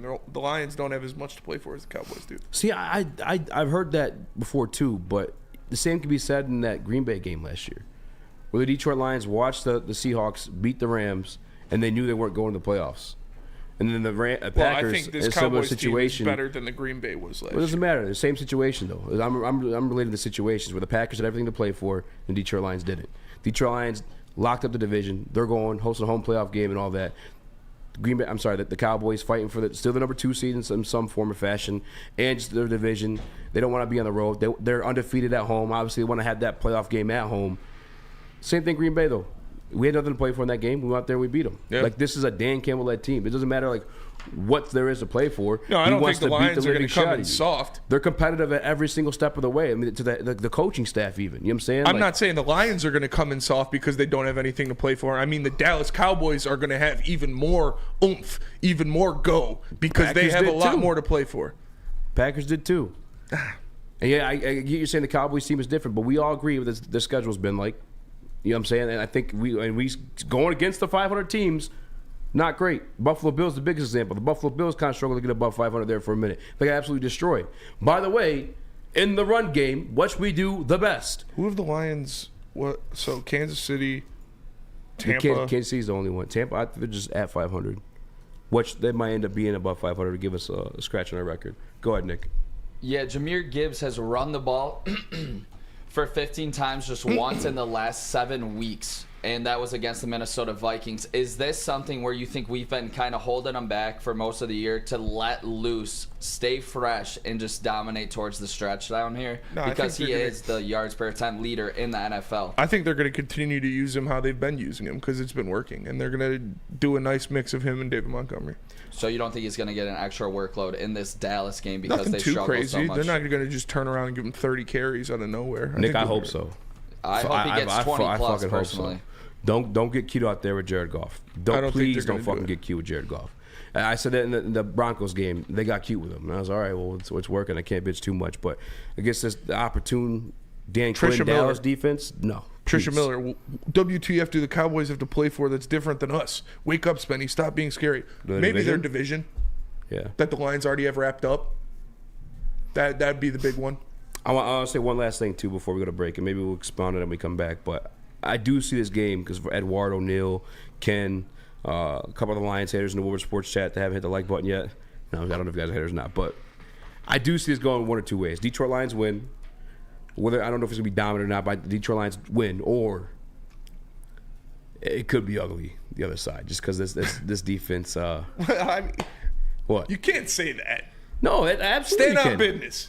Why? Listen. Well, they're either going to win or they're going to lose. No, that's not what I'm saying. They're either going to win or they're going to get their asses kicked. Is what I'm saying. Those are two different conversations. There's losing. I mean, and there's getting fucking robbed. So you don't think they lose so you think if they lose, it's going to be a blowout? It's not going to be a close game? Yes. Okay. Yep. Like I said, I see it going one of two ways. The Detroit Lions win. What form or fashion that comes in, I don't know. I just want to cash in a W either way. But if they lose, it's going to be fucking ugly. Let me tell you about Hamlin Pub. Hamlin Pub. If you ever wanted a bar where you're a regular, we have just the place for you. Head to one of Hamlin Pub's 7 locations and experience where everyone is a regular. Try that smokehouse brisket mac and cheese. Choice. Hamlin Pub.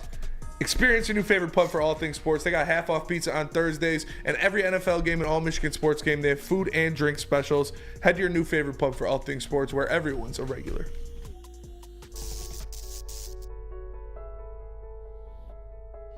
We've just received word. The world's cannabis supply has vanished. The public is outraged and has taken to the streets in response to this tragedy. The individual responsible acted alone, and we can only hope they will make things right soon.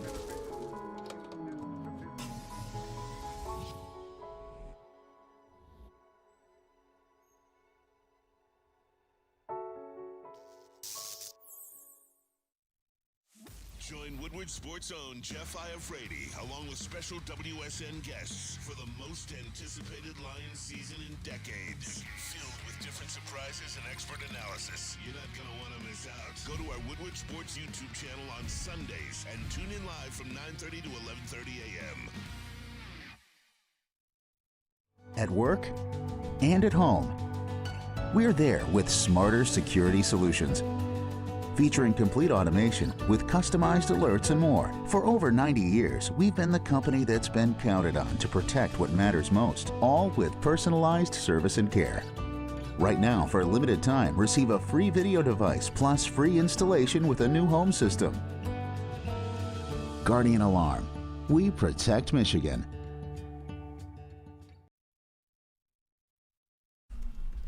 BullseyeVincroot.com is where you guys need to head over to get your tickets for the last, playoffs. Home playoffs. Playoffs. BullseyeVincroot.com brought to you by Long Drink. They got the official Detroit Lions VIP tailgate party. Purchase your tickets, all you can eat, all you can drink, and a shuttle to get your drunk ass to the game. Again, it's BullseyeVincroot.com. Get your tickets, sponsored by Long Drink. Long Drink. Like button. Like button.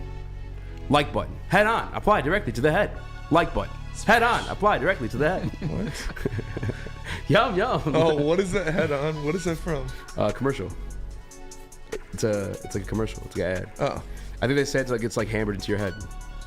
It's like when you think head on, you just know exactly what to do with it. That's fair. Don't even open up. Just fucking apply directly to your head. Yeah. No. Yeah, either way, hit the like button, 5-star review on podcast platforms. I'm Eazy, Spinmo Rex, Young Chris, Unky Nick on the 1s and 2s. Let's go. Smash the like button. Smash. I want to expound on, I guess, the statement I made, whether it be blowout or win. The reason why I say the reason The reason why I say it's a blowout, or why it could be a blowout, relax, is we've seen shake it ugly for the Detroit Lions. Like if Goff is, and he had a Goff game towards the second half of that, the fourth quarter really, the Cowboys last year, and they're an opportunistic defense. Dan Quinn, say what you want about him as a head coach. He went to the Super Bowl as a head coach, lost it to Tom Brady, the GOAT, but he's a damn good defensive coordinator. Same way Jim Schwartz, not really a great head coach, but a phenomenal defensive coordinator. And this offense for the Dallas Cowboys is dangerous. And then we got Cam Sutton headed in here with a toe injury on top of everything else. It can get fucking ugly. Mm-hmm. But again, don't get fucking cute. Do what you got. Just bully him. I think Jimmy Johnson, who's getting the award tonight. Shout out to John McEnroe. He's so much better than we give him credit for. Like, this guy, he's fucking good. He knows his shit, and he's a nerd enough to, like, be on top of it. He actually read, like, Jimmy Johnson's, like, book about coaching. It's called, like, Swag or whatever. And he had mentioned, like part of being a head coach, that something you need to have is a constant belief that you could be anybody in any game, as long as you play, like, your it's like form a fighter of fashion. mindset. Yeah, really, it really is. And, like, but, with, Dan Campbell growing up on that as his idol, being a Cowboys fan, like, fucking hold true to that. Run the fucking ball. Doesn't matter if you have one ass cheek and three toes. I will beat your ass. Even when the Lions were, in that little spit of not playing good football. Yeah. You have the best offensive line in the NFL. You have one of the best running games in the NFL. Like, go out there. Your good is better than their good. And at this stage, it's not even the Dallas Cowboys good. Your good is better than their bad. Let your run game win this game for you. If they go out there and do that, they can make it happen. But yeah, I'm worried about our defense matching up against the Cowboys offense. And that's fair. That's fair. I can see you shoot out too. I don't want that to be the case though. Chris, you were gonna say something? I was just gonna say, and I'm gonna keep it short and sweet. Gotta score more points. Praise golf. Praise golf. Praise faith. golf. Have faith. Hallelujah. Little faith. I saw a comment over Sports Chat. Yeah, but I bet these guys are trash golf Monday. If they lose, you're goddamn right. If he plays bad, I'm going to talk shit about him. I don't understand that with you guys. Well, but when he plays bad, you got bad things to say. You want me to say good things? I don't know what the fuck we're doing, guys. What are we doing? That is pretty ridiculous. What the I bet if he throws 4 interceptions, you're going to be mad at him. I'm not going to be happy. Man, you both tired away to work, you'd be pretty upset, huh? Yeah. I bet if your wife cheats on you, you're going to be mad at her. Yeah. No, I'll give her a high five. Yeah. I'm Adam 22. I just don't. In that new video, I saw a clip, bro fist bumped the dude that was like, while he was wild. As they were double teaming. Right. Yeah. Come on, Chris. That Just was just saying. so unnecessary. Yeah, you put visuals in our head, you fuck. Nick. You're just saying, praise golf. What? Obviously, I was just saying hate football you, there. Jesus Christ. If Goff has a bad game, obviously we're going to talk bad things about him. But it's just the unfair narrative. Sometimes I think that people could get upset about when it's all negativity all the time. But it's not going to be after the Detroit Lions absolutely own the clock, like Spencer said, in the run game. And I think that's the biggest key to this game here. Own that clock. Own that clock, baby. No lead of the plug. Can I take a spin? Pop-Tart you got something to say? Huh? No, go for it. All right, because this topic, not inspired by Nick specifically, but I've been told I'm not enjoying the ride. I'm not enjoying this like winning season. The first time we won the division. Are fans allowed to have jobs not finished mentality? Nope. Apparently not. Like, are we? Because like that's the reality of the situation. Yes, we are. Yes, we are. The job is not finished in my eyes. 100p. In my eyes, I love this is what I've been preaching all year. This is my expectations all year: is a division winning or a division championship and a playoff win. Those were my expectations for this team going into the game. Those are still my expectations for this team in Week 17. Job's not finished until you win that playoff game. Like, yeah, winning the division is nice, and nobody's taking that away from you. But not winning a playoff game this year would be a disappointment. Not winning a playoff game this year would be an extreme disappointment. You would be the Minnesota Vikings of last year. Yeah. And that's a failure of a season. It's not a failure that you won the NFC North. That's awesome. Like, division titles and stuff are awesome like that. But what really matters, what's really important, is winning in the playoffs. That's what really matters. If you talk to winners, if you talk to Tom Brady, if you talk to any of those guys, I guarantee they'll tell you, I'd take a playoff victory over division championship any day of the week. Right? Because that's what really matters. But like I said, Not taking anything away from winning the division. That is a great accomplishment. It's awesome. I expected them to do that, just like I expect them to win a playoff game. So the job is not finished. Fuck you, Chris. But Nick, because like again, as fans, we have no say. We have no control. We like to believe we do. That's why this show literally exists, for you guys to speak your opinions and ours to speak ours as well. But the reality of the situation is we have very, very little control. Obviously, Tom Gores and Troy Weaver would be gone and out of Detroit if that were the case. But it's like, should we just sit back and enjoy the show, Nick?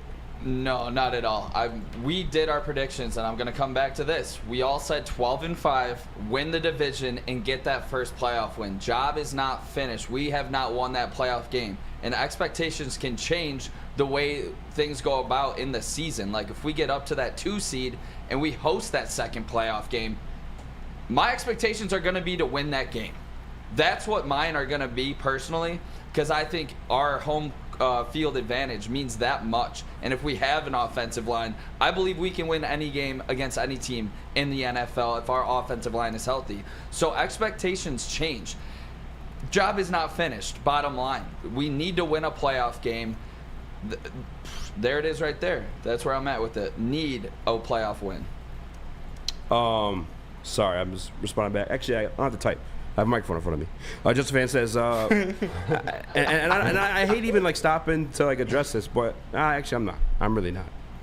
I typed what I had to say either way. Nice. I just want to change the tone of the conversation. All Five right. stars. He says you hate on Goff for everything, but defend AG for everything. That's my point. Goff has problems with his play, but AG has more problems with his coaching. No, just a fan. I just give you the facts the surrounding the situations, both ways. AG hasn't had the best of talent. Both ways, like a bisexual. Does Goff have the best of talent? Yeah. Right? He's in a great situation? Yes. Great offensive line? Yes. Top 10 wide receiver? Yes. Top 10 prospect? When the O-line's top 50 healthy, he's prospect, GMO? undefeated. When the O-line's healthy, he is undefeated. Is Draco undefeated? Right. Jameer Gibbs, a phenomenal running back. Dave Montgomery, pretty fucking good. Yep. Oh, by the way, Ben Johnson's about to get a head coaching job because he's pretty fucking good. Yes. Like I'm putting out facts surrounding the situation around Jared Goff. You look at the 5 touchdowns and you people are, 5 touchdowns. And then you look at the situation. Oh, wide the fuck open. Oh, wide the fuck open. Oh, wide the fuck open. You should have let it close. You should have let it close. And then going back to AG. I've never fucking told you this defense is great by any means. So you just put words in my mouth. You just out there straight lying, fam. Never told you it was good. Matter of fact, in the past 2-3 weeks, I told you I think it's mid until we see elsewise. But the fact of the matter is, no matter who it is, whether it's me, whether it's been Broder or whoever, they're gonna tell you this defense isn't surrounded by star-studded talent. But once a little bit of it gets healthy, you've seen this defense look pretty good the past 2 weeks, right? All right, say one thing nice about Jared Goff. His girlfriend's fucking amazing. One thing nice about Jared Goff when it comes to football. He's a professional quarterback. No, he's good. Okay. He's accurate. He's accurate. He's accurate. He's accurate. Is that fair? That's all right. Goff's pretty accurate. They get there. Yeah, get there, but they're accurate. I mean, all right, Nick, because what's up? You're not a Goff hater. At least you don't have that narrative surrounding you. Yeah. What's up? What are the attributes you'd say to appease these gobblers in the chat? Goff runs the offense extremely well. He knows what his weaknesses are, and he stays away from it. He has been at his worst this season when other teams are getting pressure up the middle, when we have had to deal with offensive line injuries, which most quarterbacks would struggle with. I said this on the Late Show last night. Patrick Mahomes, guys like Kelsey, Tyreek Hill in his prime, he's going to make that quarterback look better. Josh Allen, Stephon Diggs, all elite quarterbacks have guys around them making that better. So I don't think that can be used against Goff in that argument that you guys love to bring up. Wait, which one? That he has everything around him that he needs. Let's not do this, man. Let's talk about the Cowboys, Let's man. do it. Let's do it. Everybody love everybody. Peace, love, and tranquility.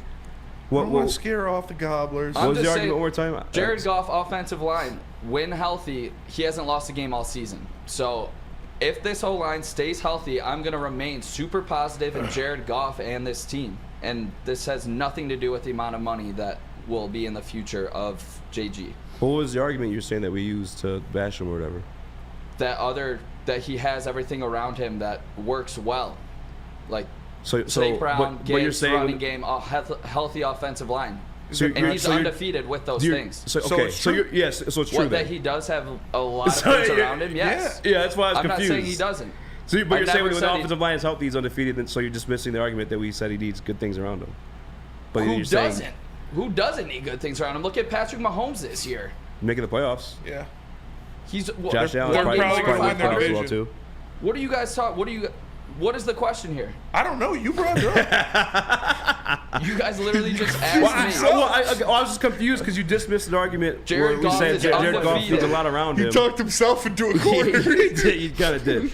But, I mean, we can let it go and move on if you want. I do. I'll explain what happened if you want. It doesn't matter. We can move on. You can move on. See? Let's go to break real quick. I didn't want to do it. Tell us about Fairway. Tell us Fairway about Pack your meat. Company for you golf fans. This is where you need to go. You want some meat? You do just that. FairwayPacking.com's got the best meat in the business. They've provided Michigan's finest hotels, restaurants, and casinos for over 60 years. That's double the time we had to wait for a division title. 60 years. FairwayPacking.com or stop for grab-and-go steaks in Grosse Pointe Woods. Come hang with the Woodward Sports Crew all throughout football season on Saturdays and Sundays. Join our college football and Detroit Lions live watch parties. Inside the 5, caught, end zone, touchdown Detroit Lions! With money on the line, featuring different special guests and surprises. Start times will vary depending on the game. Only on our Woodward Sports YouTube channel. Woodward Sports' own Tom Mazaway and Sam Stick Day will be hosting our Lions postgame show after every Lions game all season long. Tune into the Woodward Sports YouTube channel for his hot-off-the-press takes, game analysis, and Kool-Aid sipping celebrations. You won't want to miss it. Join Maz, Stick, and special guests each week immediately following every Lions game, exclusively on the WSN YouTube channel. How would you like to win not one, but 2 vehicles of your choice? One for you and one for your wife, your girlfriend, or your best bud. Get to Lady Jane's today for an award-winning haircut and automatically enter for your chance to win. Courtesy of Les Stanford Buick GMC of Ferndale. Lady Jane's, open 7 days a week, walk in anytime. It's wicked awesome. RIP to the same old Lions. Big thanks to Sheila, Brad, and Dan for putting them to rest. And guess what else has found the grave? Same old rock, paper, scissors. Jack Labrador has revolutionized that tired game with 2 new symbols and a franchise-changing 3-point play. Discover the action at jacklabrador.gg now and find out why. Once you go Jack, you never go back. Welcome back to what was the show on free television? Huh? Where it's like domestic disputes. Jerry Springer? Jerry Springer. Welcome back to Jerry Springer. Smash that like button, mate. Be a friend. Tell a friend. By the way, another reason why I think you forgot Jerry Springer? You are terrible with names. I'm horrible with names. I'm horrible with names. Can I confirm real quick that Mike McCarthy is like definitely afraid of Detroit Lions? He actually meant that? Yeah. I'm good at reading through. Listen, I'm the one who always brings up the what do you call it? Interesting. But all right, perfect example. The subtext. We got a big ass argument, like a ridiculous argument. Yeah. When Dan Campbell was talking about Jalen Carter, he said good. He was like, oh, good. Interesting. And I was like, no, he said interesting. Yeah, he said interesting. That's why I said interesting. that. Yeah, and I was like, Spinny, that's not. You're like, is it good interesting or bad interesting? Yeah, you're like, it's good interesting. Yeah. And I was like, no, that's bad interesting. That's like when your girlfriend, you said, yeah, I had a great time with the boys last night. And she's like, oh. Interesting. Interesting. I saw your fucking location at the strip club. Yeah, exactly. It ended up being a bad interesting because I didn't get Jalen Carter. When Mike McCarthy the new girl at work, interesting, right? Yes. Oh, new girl at work, interesting. Yeah. Interesting. Yeah, she got a dumper on her. Mike McCarthy's scared of the Lions. I'm just saying. Seeing through the bullshit. Chris Sims. I didn't grab the video. And we can speak on it briefly. Or did we skip over anything else? We'll do some positive stuff. We'll mix it with the Chris Sims stuff. Yeah, fuck Chris Sims. I think this is cool. Fire on Chris Sims. You guys want some positive stuff? Yeah. All right. Is it positive for everybody or just positive for you? It's a negative for Sam, positive for everybody. Should play the video. You know what I'm talking about, Chris? Yeah. Yes. Hit your blocking man, I'm bleeding. He's worked himself into that role, and trust him on really everything he's doing now, and he's done a hell of a job, man, getting himself there. And again, it's just reps, just time, and he's still a young player and still learning and growing, but just keeps doing this every week, and it's exciting for me. It's exciting for our offense. Dude, my fucking dick does that when I hear Jared Goff talking about that shit. Finally, be comfortable with this man. Waymo needs the ball. Waymo. And now he's catching it. He's not dropping it. Look at that. You give him the ball more, he's making plays. He's catching it. He's holding on to it. Kind of crazy, really. But I am so happy to see that. They're comfortable together. They have that connection now. They're both sharing the fucking McFlurry doubles on the sidelines. Everything's hunky-dory with Goff and J-Mo. Love to see that. Kid's a weapon. Needs the ball more. Get the ball to him more. We've seen it the past couple weeks. They're not just doing, all right, J-Mo, just run verts. Just run verts. You know, zero route. He is actually running routes. He's actually getting the ball at different places on the field. Goff is comfortable throwing it to him. I do think that contested catch on the sidelines, where it was all hands with the dude draped all over him, put a lot of confidence into Jared Goff to throw him the ball more. Very, very happy to hear that. Nick? Yeah, did that cheer you up? Oh my God, no! You guys are just. I don't want to get into it about Goff. I know you guys are all gonna come at me about it when I have good things to say about him. Jared Goff, dude is playing the victim so hard right God, now. dude, that's wild. One thing I am hype about is Jared Goff and J-Mo. 9 catches in the last 2 weeks, and we've seen him make 2 crazy explosive moves on the sideline after he catches the ball. Yeah. He has not gotten to the end zone on those 2, but he's come pretty damn close. He's going to break one out. Hopefully it's against this Dallas Cowboys defense, and maybe we do see one of those play action bombs that we've been waiting for. Easy. Yeah, this kind of ties into the Chris Sims comments too. Because Chris Sims said some silly ass shit. Chris Sims speaking like a dummy. And I like Chris Sims, but he said some silly ass shit talking about the Cowboys can lock up the Detroit Lions man to man because Detroit Lions only have speed at wide receiver. Jamison fucking Williams. He's pretty fast. Pretty fucking fast. Jahmyr Gibbs is pretty fast when he gets on the outside as well. And he Khalif Raymond. Pretty fast. Go ahead and find out. Josh Reynolds respectable enough too, in my opinion, too. He's quick. He's quick. The serpent of death, lanky, smooth, whatever. I don't care, but that was a ridiculous statement. And he backtracked on the Jameson Williams, but he still tried to also validate. Well, when you take away the second fastest receiver in the league. Yeah, bro. But here Jared Goff say that the second fastest receiver in the league is becoming the number 2 target for him on this offense, or the number 2 receiver, I should say. You should be fucking screaming, streaking naked in the streets. Everyone should be full mast hearing that, because especially you see the way they utilize these other weapons on the team that aren't that. Mm-hmm. So imagine once they start utilizing that a little bit more, and just what it opens up alone. And it's not a teardrop tattoo, Peaceful Tim. It's behind the ear, and it's not JG16. It's just 16. Correct. The Lions win a Super Bowl. Yes, I will get that tattoo. What else you want to say though about the J-Mo? I'm just extremely excited. I've been waiting for it. Obviously, they needed a little time to feel each other out, and they've got that. J-Mo has made the plays. He has rewarded Jared Goff's confidence in him by making plays. Nick said he's had a couple of very explosive moves on the sideline. Hopefully, we continue to see it ramp up a little bit, because this kid is a weapon, waiting to be unleashed. It's just nice to see him, and again, like see it for yourself, with your own eyeballs. Oh yeah, DPJ. That's a great point as well. But it's nice to see him utilize more than just a one-trick show pony or a little bit of a gimmick guy in the offense. No, you can utilize them other ways too, which is going to open up those opportunities and situations where he is going to scream downfield. I mean, my favorite nickname for him, and I hope that it comes to fruition, but Starscream. Obviously we had Megatron here. Can Starscream be the nickname for J-Mo? I thought we already did. I thought that already was. It's leaning towards Waymo now. But I think he needs more of those explosive touchdowns, Tyreek stuff to become Starscream. He's right. What's that? Star Scream or Stream? I think it's Scream. I think it's Stream. Stream? Star Scream? Star Scream. Well, I say Star Scream because he's screaming down the field. Hear me out. No, it's Star Scream. We got the electrician. Scream. We got with a C. The electrician, boys. C as in cat. C as in cat. Let's go, C as baby. in Scream. And the electrician, by the way, did kind of pick up. Not gonna lie. That shit's whack. We said jokingly, but have you noticed we said it every time now?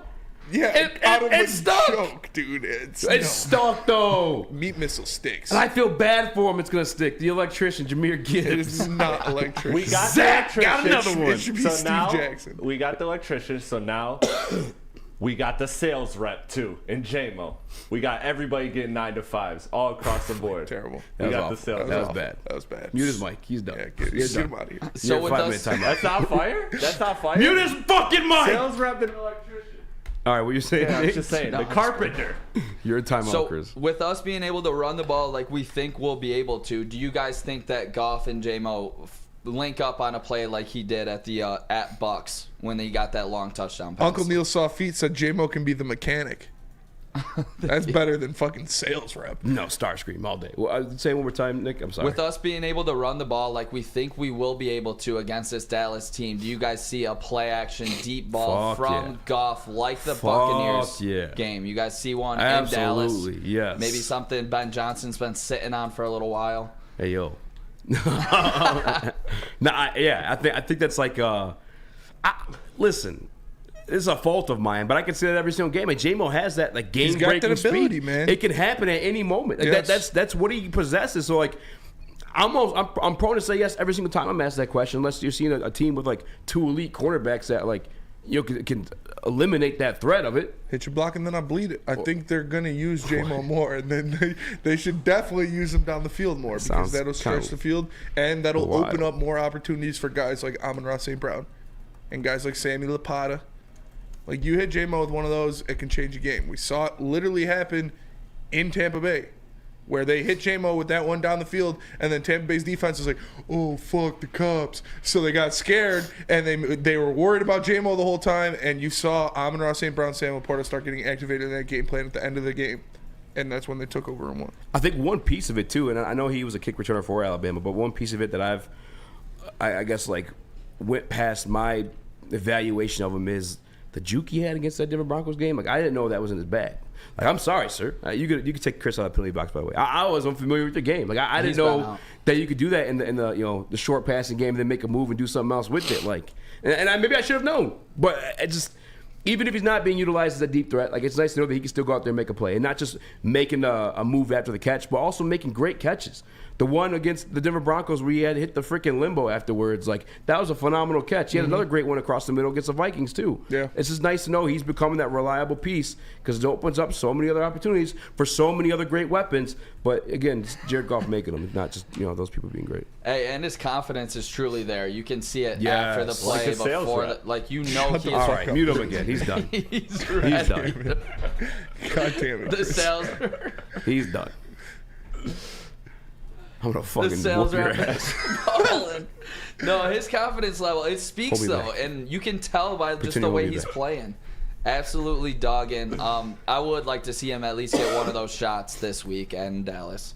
He Let me tell you, deserves guys, he does for sure. And you know what you deserve? You deserve a nice haircut. So go to Lady Jane's, because you can come to Lady Jane's Haircuts for Men for an award-winning haircut experience and register to win a trip of your dreams and all expenses paid suite for the 2024 NCAA tournament. That's right, no expenses spared for you and 5 of your best buds. Lady Jane's Haircuts for Men, open 7 days a week. Walk in anytime. It's wicked awesome.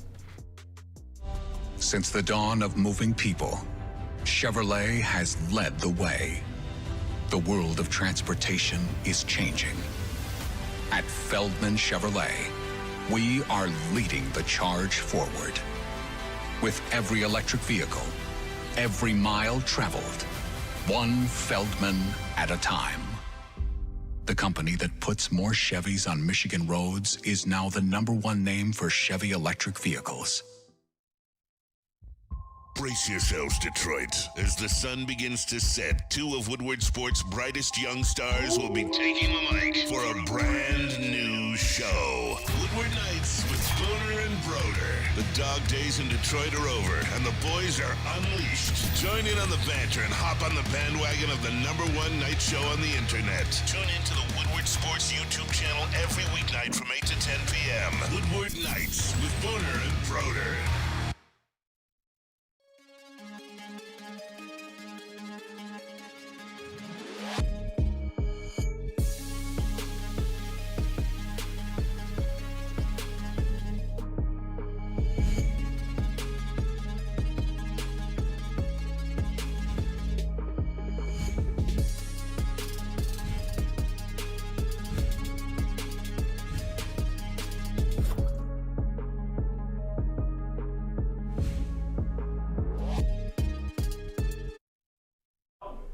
Feldman Chevrolet is the #1 Chevy dealer in the entire state of Michigan. One of the reasons why, they got 18 locations. There's one right in your backyard. Find the one nearest you. FeldmanAuto.com. Also check out Woodward Sports Live every Monday at Feldman Chevrolet of Novi. None but the tide. Smash their hot button, brother, and buckle yourself up for a ride of extremes. Because we have a Michigan fan on the show today.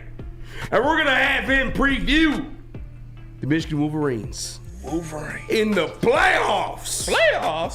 Gets to Alabama. Don't get pissed about nothing. Don't get pissed about nothing but tide. Now, delusional Wolverine slap ass Pop-Tart eating mother. Hey, Pop-Tarts are good. Toasted strudels all day. Either way. For sure. What are we, made of gold? Nicholas Kolofsky. I can't afford fucking toasted gold bricks. Dude. Yeah. How in your delusional little I look like a mechanic or something? peanut Walmart Wolverine mind have you convinced yourself they're going to win this game? 100%. I'm sorry. Yeah, you're all good. You sound like a Southern Alabama. I just want you to know what's coming for you. Yeah. That's what's coming at you at Twitter all weekend. About the Tide. No, but how do you convince yourself Michigan's win this game? I mean, Bama hasn't looked good really all year. Again, besides that Georgia game, they lost their only game at Texas, and they should have lost to Auburn. I'm not saying Michigan's some world beater here. They're not. I don't think any team in college football is this year. We saw the Longhorns lose at Oklahoma. We've seen well, I don't think Washington's lost, but they've not. They've looked very good. But this Michigan team, to me, it comes down to one thing, or two things actually. JJ McCarthy, 2 interceptions versus TCU. 2 pick sixes. Yeah, not just 2 picks, not just 2 2 pick interceptions. sixes. So that's what it comes down to me. JJ has to be the elite 5-star quarterback, national champion contender that we brought him here to be. Zach Zinter injury is going to be a big deal, but JJ McCarthy has to be an absolute superstar. There's been times this year where he's missed big passes down the field. He's going to have to connect against this Alabama defense, or we're going to have no chance in this one. And then on the other side, almost knocked the mic down there. What? Milroe is maybe the best running quarterback, or he is the best running quarterback in college. I don't know if we have the speed in Jaden Daniels. Milroe's a dog. I think Milroe's the best running quarterback. You think he's better than Jaden Daniels? I haven't seen too much of Daniels, to be honest. So I'm going with Milroe here. Let him spit. I know. Milroe for sure. I don't know if we have the speed at linebacker to cover Milroe. And that is my biggest concern going into this game. What are your guys' first impressions? I agree. I think Milroe is by far the best quarterback Michigan has seen all year. By far, not even close. Like, he is going to be by far the best quarterback you've seen. And this defense is probably the best defense you've seen all year. I know you guys love to talk about Iowa being one of the top defenses in the league, but like, they look at their schedule. They play the Big Ten East, which is basically all Michigan States. So I don't care. I don't give a shit about Iowa. This is the best quarterback and the best defense that you guys have seen all year. It's going to be tough, man. And like, I've been on Michigan's side the past 2 playoffs. Like, I was like, Michigan's going to win the past 2 playoffs. Thought they'd beat Georgia? Yeah, and they didn't. That first year? I did too. You thought they would beat Georgia the first year? Yes. Damn. Yeah, and they didn't. And I thought they'd beat TCU, obviously, and they didn't. Should have. So yeah, that was bad. I can't go with Michigan again. I'm going to go with Bama. I just think it's going to be the Milroe show. And you're right. JJ McCarthy needs to step up. But how comfortable is he when he's only thrown, 1 touchdown in the past, 6 weeks? So it's tough, man. We'll see what happens. I don't think this is not a favorable matchup for Michigan. Obviously, they wanted FSU, as they should. But this is going to be a good game, a fun game to watch. But I think Bama takes the cake. How do you feel about JJ McCarthy versus the Alabama defense, Nick? I like this Michigan offense if he can connect downfield. I just hit on it a little bit earlier. He's missed some big throws at Penn State. Against Iowa, he even missed some of them. He needs to be the 5-star quarterback that we brought him in here to be. He needs to be the savior. If they don't get it done this year, they're not getting it done. This is not a stacked Alabama team. They don't have guys like Jamison Williams on the outside. They don't have a Waddle. They don't have Heisman Devontae Smith. There is no excuses going into this game. You got to get the job done. You're favored by, I believe it's 1 or 2 points right now. It's a pick-em, basically. None but the tie. So, God, this is the best defense Michigan has had in a long time. I'm curious to see how we contain Milroe. You say that, I think Michigan's defense last year was better. I think Michigan's defense last year was better. I don't think you lose Hutchinson, Ajabo, Dax Hill, and you're like, oh, this is better defense. Can't be. No. We didn't maybe have last year they had those guys, and they were still good. Yeah, we didn't have Hutch. McGregor. Who they have? Oh, yeah. They had Mike Martin and shit like that. Yeah, no. Okay, 2 years ago. Morris. 2 years ago. That was the best. That was the much better defense. The defensive tackle they had. Yeah, but it might be statistically this year. They had Cade McNamara as their quarterback. They didn't have the running ability. That's another thing that I'm talking about defenses. Their defense 2 years ago was the much better defense. It might be statistically better this year, but you look at the schedule. And that's one last thing that I want to hit on when it comes to this game. J.J. McCarthy has to run the ball 10-plus times for 60 yards and a touchdown at least. He needs to be able to escape these Alabama pass rushers, specifically Dallas Turner. That dude's going to be a top 10 pick in the NFL draft in this upcoming year. J.J. McCarthy has to run the ball on the ground, not be scared to take a hit, fight for the extra yards. It's the playoffs. Time to show it. You know what's crazy is, like, for all the shit we do talk about J.J. McCarthy throughout the regular season, and most of it's probably more so scheme than, like, him himself. I mean, outside the 2 pick sixes, he does step up in these like big games, like against Ohio State. That's when you're like, oh yeah, this kid can pass, and he obviously can run too. I guess to the point where you like talking about him running though, I feel like Alabama being the SEC, they see those like dual threat quarterbacks like a lot more often. You know what I'm saying? Like it's not like foreign territory for them. And I here's this thing. I'll say this. By the way, I'm blown away with the spread. -1.5 Michigan. I did not see that coming at all whatsoever. That kind of blows my mind. But I guess now that I think about it, like Alabama's offense, Jesus Christ. Jalen Milroe, he is just that running type of quarterback. That is like that Big Ten style, like cloud in the dust type of offense. Like Michigan's defense does operate really well. Just I don't know if it's done it against this type of talent. I was gonna say Alabama did beat Jaden Daniels, who's the best dual threat quarterback in the NCAA last year, 42-28. But Jaden Daniels still had 11 carries for 163 yards. How many touchdowns did Milroe run for in that one, though? I remember I was watching that game. That was basically four rushing touchdowns. Yeah. So, yeah, it's going to be extremely hard to stop. It scares me. I mean, obviously, it's Bama, Michigan. You're down to your Final Four teams. This is what it is. But you gotta, if you want to be the best, you got to beat the best. So no more excuses for Michigan. They have to come through and win this game. 1.5? That's crazy to me. So you thought Alabama would be favored, Eazy? Yeah. Just the talent. Like, I remember when, I think his name was Zach, and it was our former social media manager, Nick Leach, and myself. We were filling in for Braylon and Ryan, actually. Mm-hmm. And we had a Michigan reporter on. I think he wrote for The Athletic or 24/7 Sports, whatever it is. But I thought Michigan was going to win. I was like, yeah, what do you mean? Like, you know, this defense is stacked, all that good stuff like that. And then we had the Michigan reporter on, and he's like a Michigan guy. He was pro-Michigan. He was like, brother, you don't understand like the levels of recruiting between like Big Ten and SEC. Like, oh, yeah. Like the backup tight end. Actually, he's the first one to bring up the guy ended up going to Pittsburgh. What's his name for Georgia? Oh, Washington. Washington, yeah. Yeah, Darnell. He's like, bro. At that time, he was like the backup tight end. He's like, you understand? Like the guy behind him is like another version of him. Like he plays spare left tackle when they need him to. He's also a tight end. It's just like.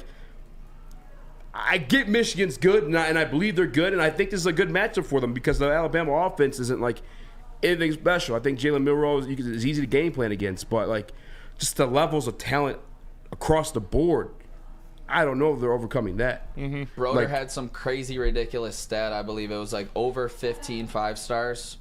Yes. On the Alabama team, and Michigan has 2 in Will Johnson and JJ. It means more. And then that's like the difference in like college football a lot more than not. That's why those teams, like it's such a predictable sport at times. It's like the good teams are going to be good teams, so they constantly cash in on like 5-star NFL caliber players. That's why like when a guy like D'Antonio makes it to playoff, I'm like, that's a really good fucking coach from them being in that situation because he's not working with what the other guys are. Especially at Michigan State too. Just a Fan says Bama should have lost to Auburn, but lucked out. Well, but Auburn's another SEC team too. Like they didn't, and it was a fucking dot on the last play of the game by Jalen Milroe hitting his wide receiver in the back of the end zone to win. Like with the Big Ten, you have like 1 or 2, maybe 3 of those type of guys. Where Alabama, again, they're just spread across the board and sitting on the bench waiting for their opportunities too. But I could be wrong. I don't pay much attention to college football like I do national football or NBA or anything like that. Are you guys picking this game tomorrow?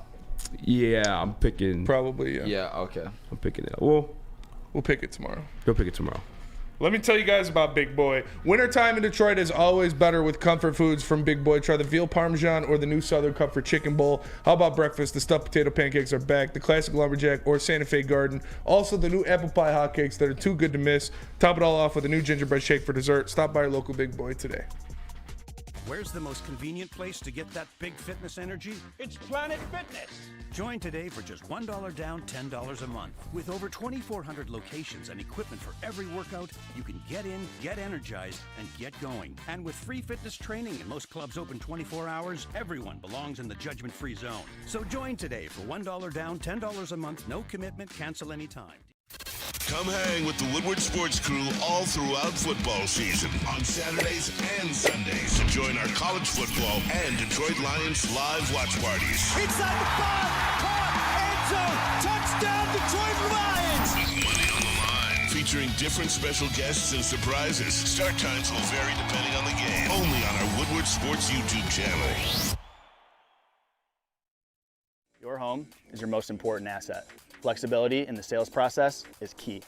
When you work with Mark White & Associates, you can cancel at any time, for any reason, without penalty. Speaking of flexibility, check this out. Who you work with matters. Hire the best broker in the game.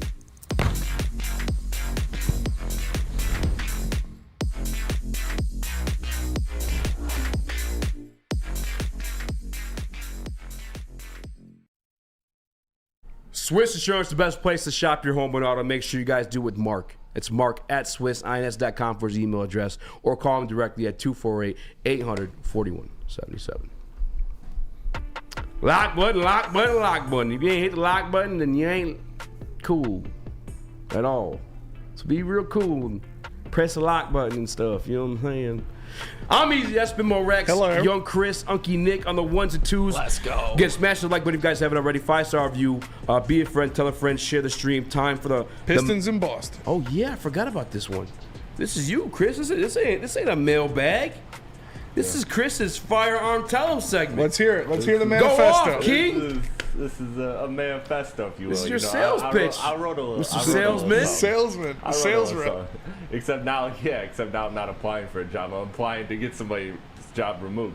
But Arn Tellem, that's the name I'm going at. There's a lot of dysfunction. There's a lot of change that needs to happen in this Pistons organization on every level. Yeah. And one of which is assistant coach Steven Silas. I put it in the group chat. I don't know if you saw it, but he is a coach that has been on 3 20-plus losing streaks in the NBA. Yeah, that's pretty wild. So, at the very least, dude is bad luck. At the very least. But I want to focus on Arn Tellem because I sat back and I thought about, I've heard his voice. I know that he's very connected with the Pistons. He's essentially Tom Gore's right-hand man. And he's above the GM. His title is exactly, let me get this right, is Vice Chairman of Basketball Operations. Now, I looked that up across the league. I was like, okay, let's look at some of the good teams around the league. Boston doesn't have that position. Toronto has that position, but it's Masai Ujiri, who's also their GM. Mm-hmm.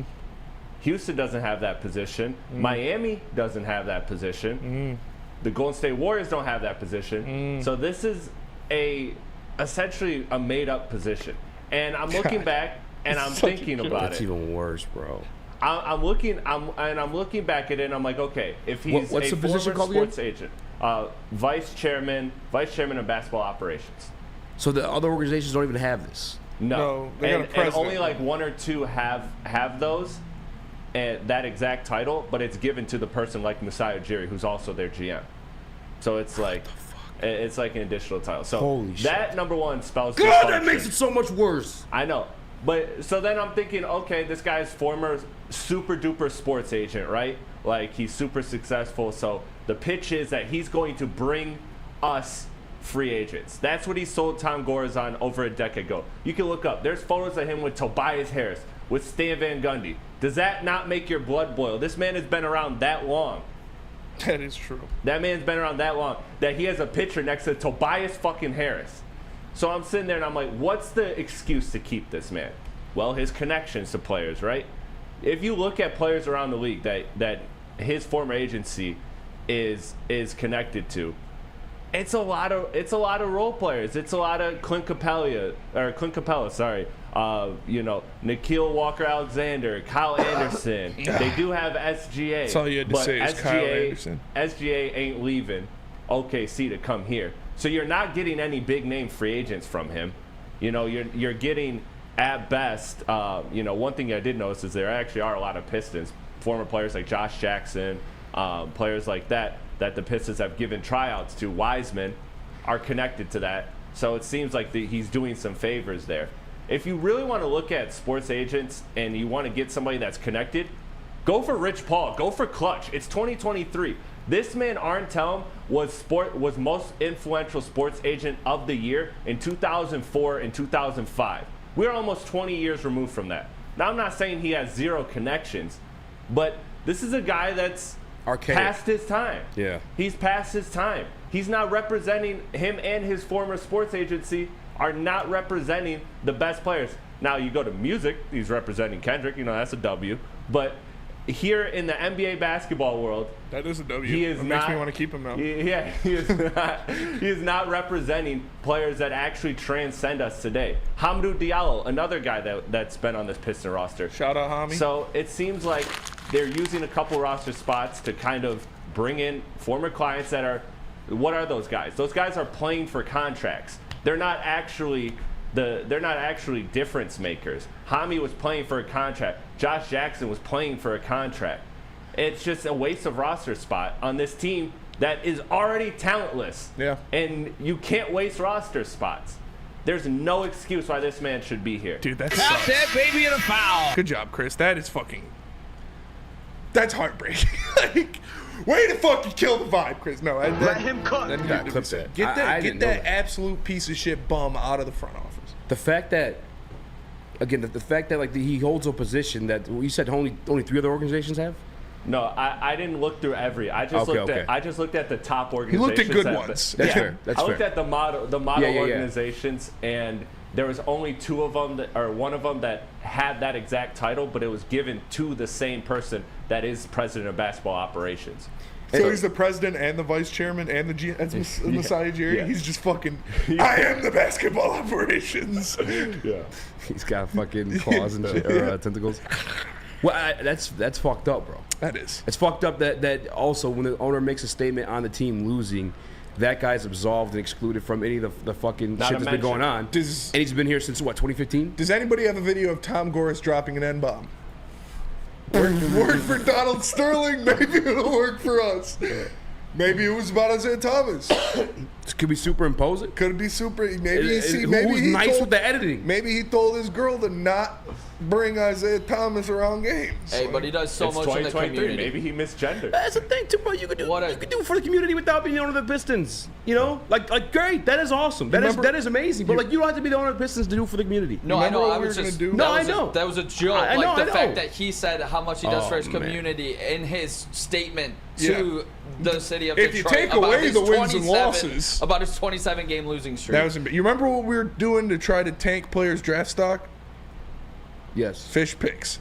Fish picks. We got to get a fish pick with Tom Gores. Put fish in a wig, throw him in the penthouse, sprinkle some substances around him, snap a couple pics, and get the fuck out of there.